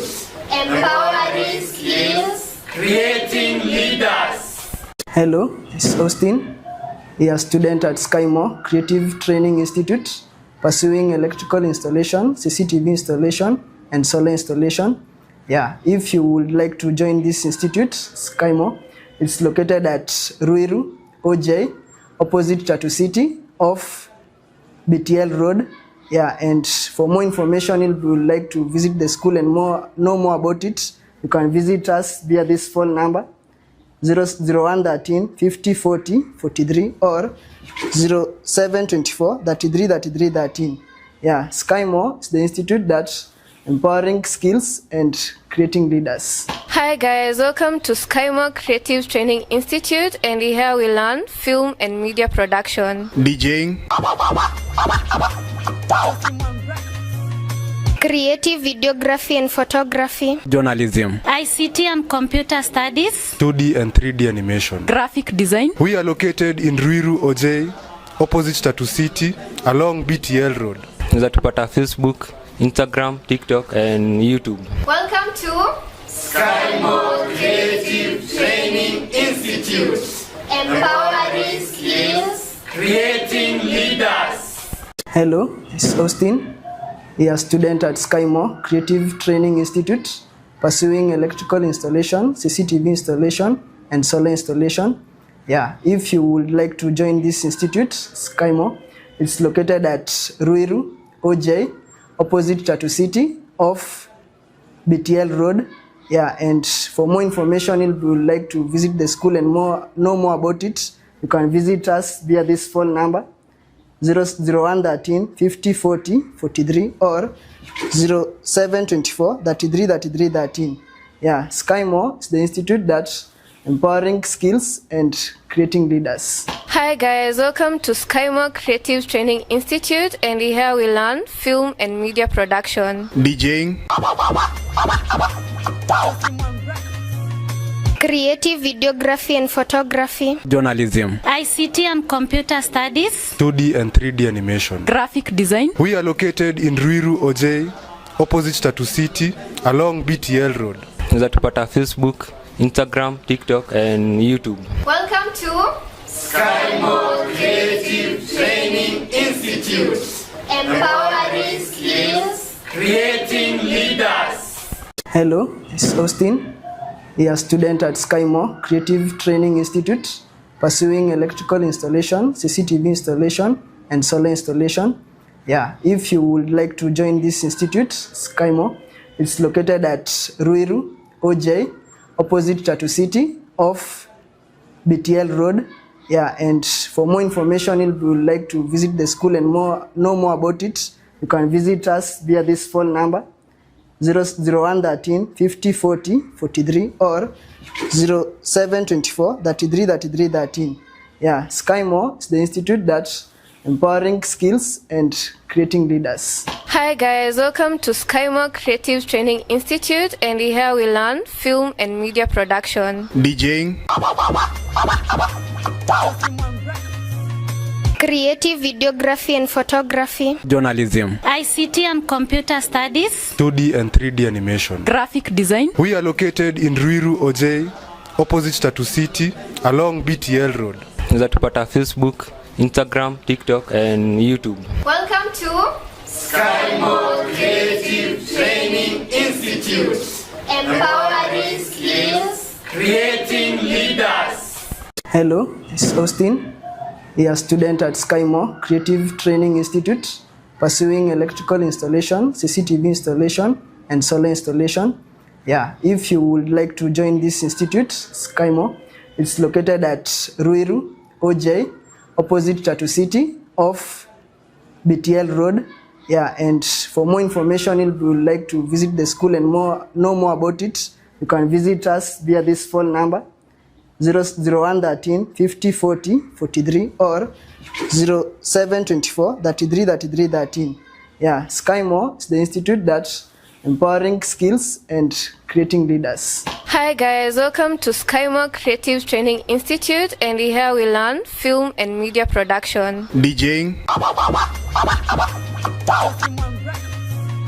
Creative videography and photography. Journalism. ICT and computer studies. 2D and 3D animation. Graphic design. We are located in Ruiru OJ, opposite Tatu City, along BTL Road. Zatupata Facebook, Instagram, TikTok, and YouTube. Welcome to Skymo Creative Training Institute. Empowering skills. Creating leaders. Hello, this is Austin. We are a student at Skymo Creative Training Institute, pursuing electrical installation, CCTV installation, and solar installation. Yeah, if you would like to join this institute, Skymo, it's located at Ruiru, OJ, opposite Tatu City, off BTL Road. Yeah, and for more information, if you would like to visit the school and know more about it, you can visit us via this phone number, 0113 50 40 43 or 0724 33 33 13. Yeah, Skymo is the institute that's empowering skills and creating leaders. Hi guys, welcome to Skymo Creative Training Institute, and here we learn film and media production, DJing. Creative videography and photography. Journalism. ICT and computer studies. 2D and 3D animation. Graphic design. We are located in Ruiru OJ, opposite Tatu City, along BTL Road. Zatupata Facebook, Instagram, TikTok, and YouTube. Welcome to Skymo Creative Training Institute. Empowering skills. Creating leaders. Hello, this is Austin. We are a student at Skymo Creative Training Institute, pursuing electrical installation, CCTV installation, and solar installation. Yeah, if you would like to join this institute, Skymo, it's located at Ruiru, OJ, opposite Tatu City, off BTL Road. Yeah, and for more information, if you would like to visit the school and know more about it, you can visit us via this phone number, 0113 50 40 43 or 0724 33 33 13. Yeah, Skymo is the institute that's empowering skills and creating leaders. Hi guys, welcome to Skymo Creative Training Institute, and here we learn film and media production, DJing.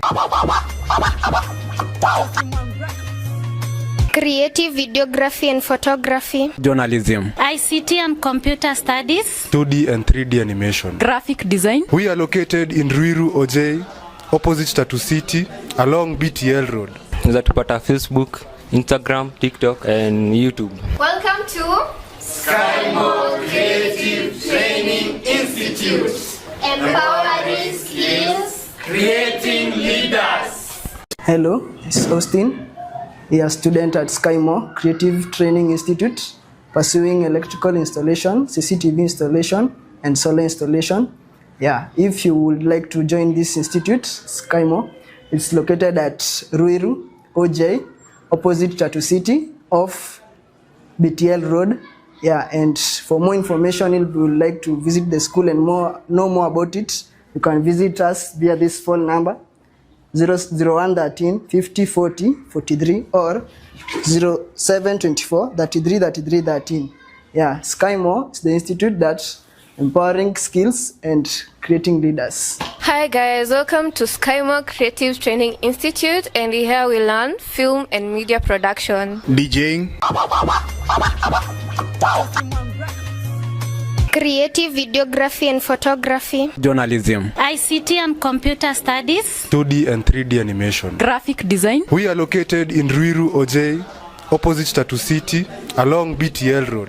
Zatupata Facebook, Instagram, TikTok, and YouTube. welcome to Skymo Creative Training Institute. Empowering skills. Creating leaders. Hello, this is Austin. We are a student at Skymo Creative Training Institute, pursuing electrical installation, CCTV installation, and solar installation. Yeah, if you would like to join this institute, Skymo, it's located at Ruiru, OJ, opposite Tatu City, off BTL Road. Yeah, and for more information, if you would like to visit the school and know more about it, you can visit us via this phone number, 00113 50 40 43 or 0724 33 33 13. Yeah, Skymo is the institute that's empowering skills and creating leaders. Hi guys, welcome to Skymo Creative Training Institute, and here we learn film and media production, DJing,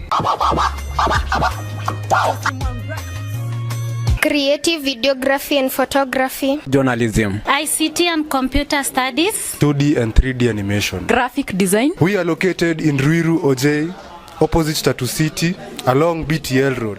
Unaweza tupata Facebook, Instagram, TikTok and YouTube. Welcome to Skymo Creative Training Institute. empowering skills, Creating leaders. Hello, this is Austin. We are a student at Skymo Creative Training Institute, pursuing electrical installation, CCTV installation, and solar installation. Yeah, if you would like to join this institute, Skymo, it's located at Ruiru, OJ, opposite Tatu City, off BTL Road. Yeah, and for more information, if you would like to visit the school and know more about it, you can visit us via this phone number, 0113 50 40 43 or 0724 33 33 13. Yeah, Skymo is the institute that's empowering skills and creating leaders. Hi guys, welcome to Skymo Creative Training Institute, and here we learn film and media production, DJing, creative videography and photography, journalism, ICT and computer studies, 2D and 3D animation. graphic design, We are located in Ruiru OJ, opposite Tatu City, along BTL Road. Unaweza tupata Facebook, Instagram, TikTok and YouTube. welcome to Skymo Creative Training Institute. empowering skills, Creating leaders. Hello, this is Austin. We are a student at Skymo Creative Training Institute, pursuing electrical installation, CCTV installation, and solar installation. Yeah, if you would like to join this institute, Skymo, it's located at Ruiru, OJ, opposite Tatu City, off BTL Road. Yeah, and for more information, if you would like to visit the school and know more about it, you can visit us via this phone number, 0113 50 40 43 or 0724 33 33 13. Yeah, Skymo is the institute that's empowering skills and creating leaders. Hi guys, welcome to Skymo Creative Training Institute, and here we learn film and media production, DJing,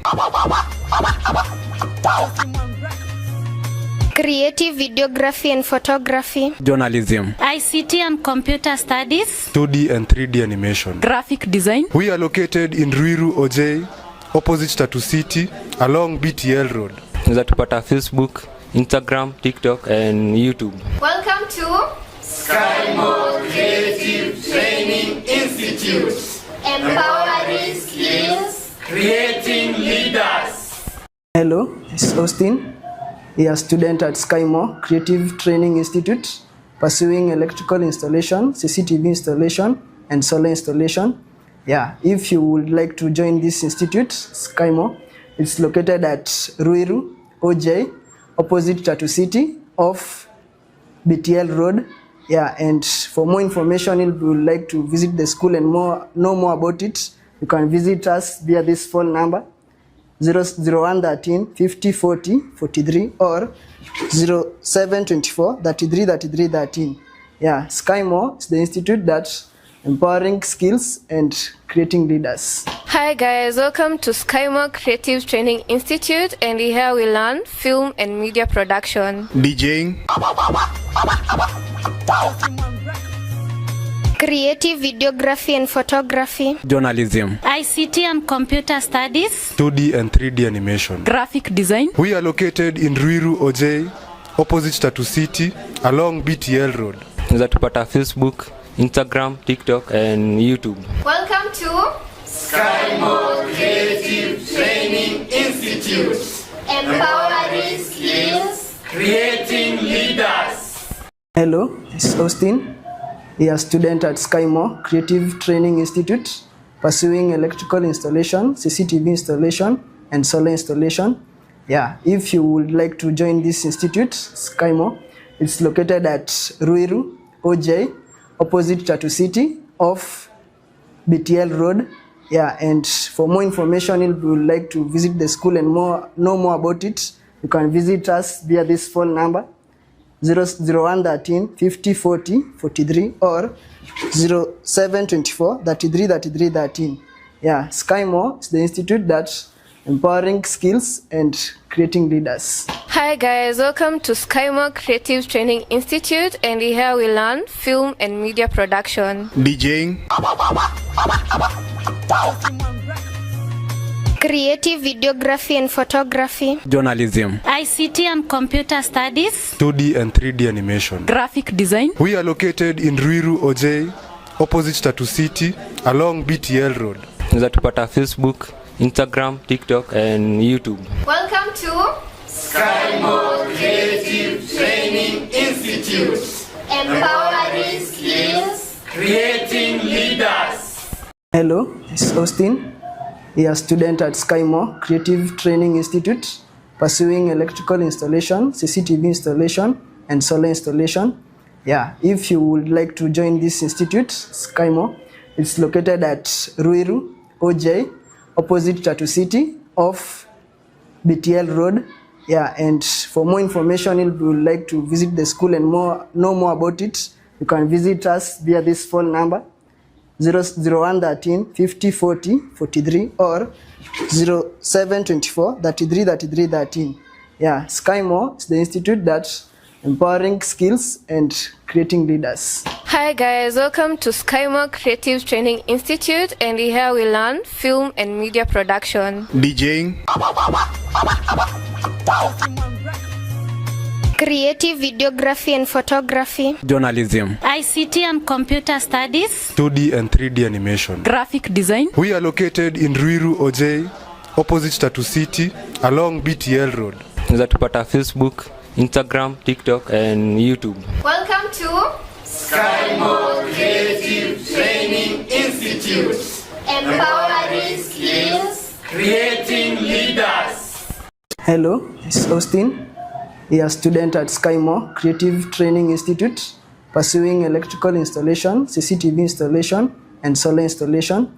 Yeah, if you would like to join this institute, Skymo, it's located at Ruiru, OJ, opposite Tatu City, off BTL Road.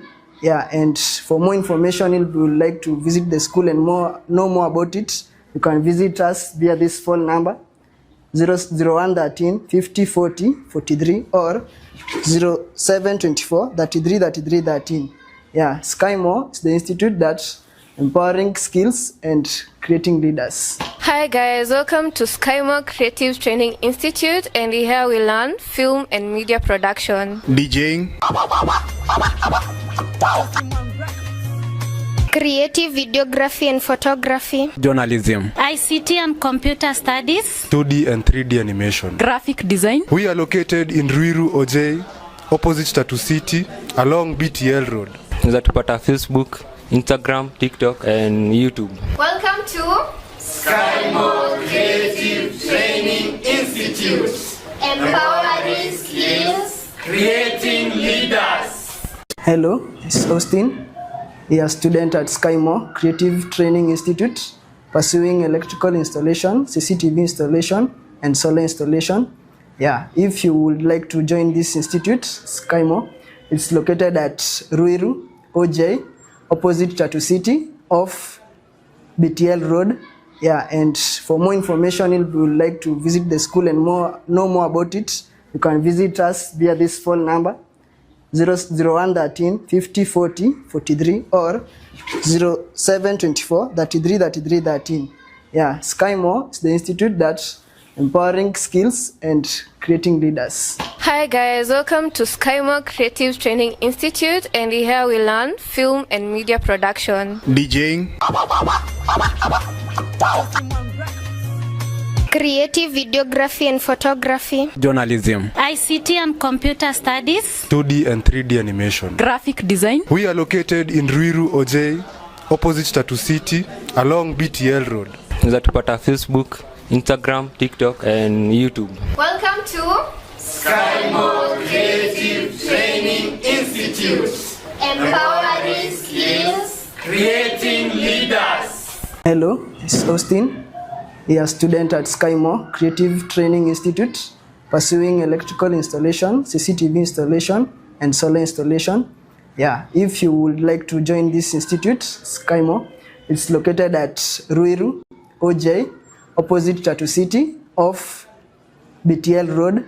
Yeah, and for more information, if you would like to visit the school and know more about it, you can visit us via this phone number 0113 50 40 43 or 0724 33 33 13.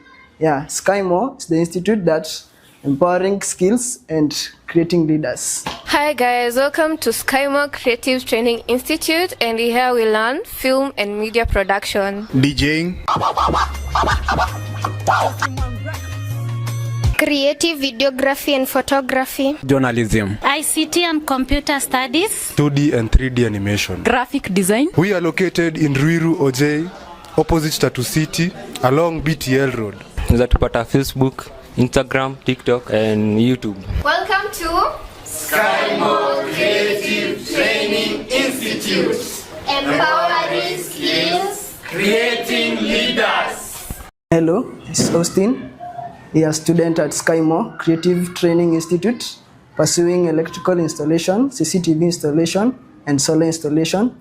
Yeah, if you would like to join this institute, Skymo, it's located at Ruiru, OJ, opposite Tatu City, off BTL Road.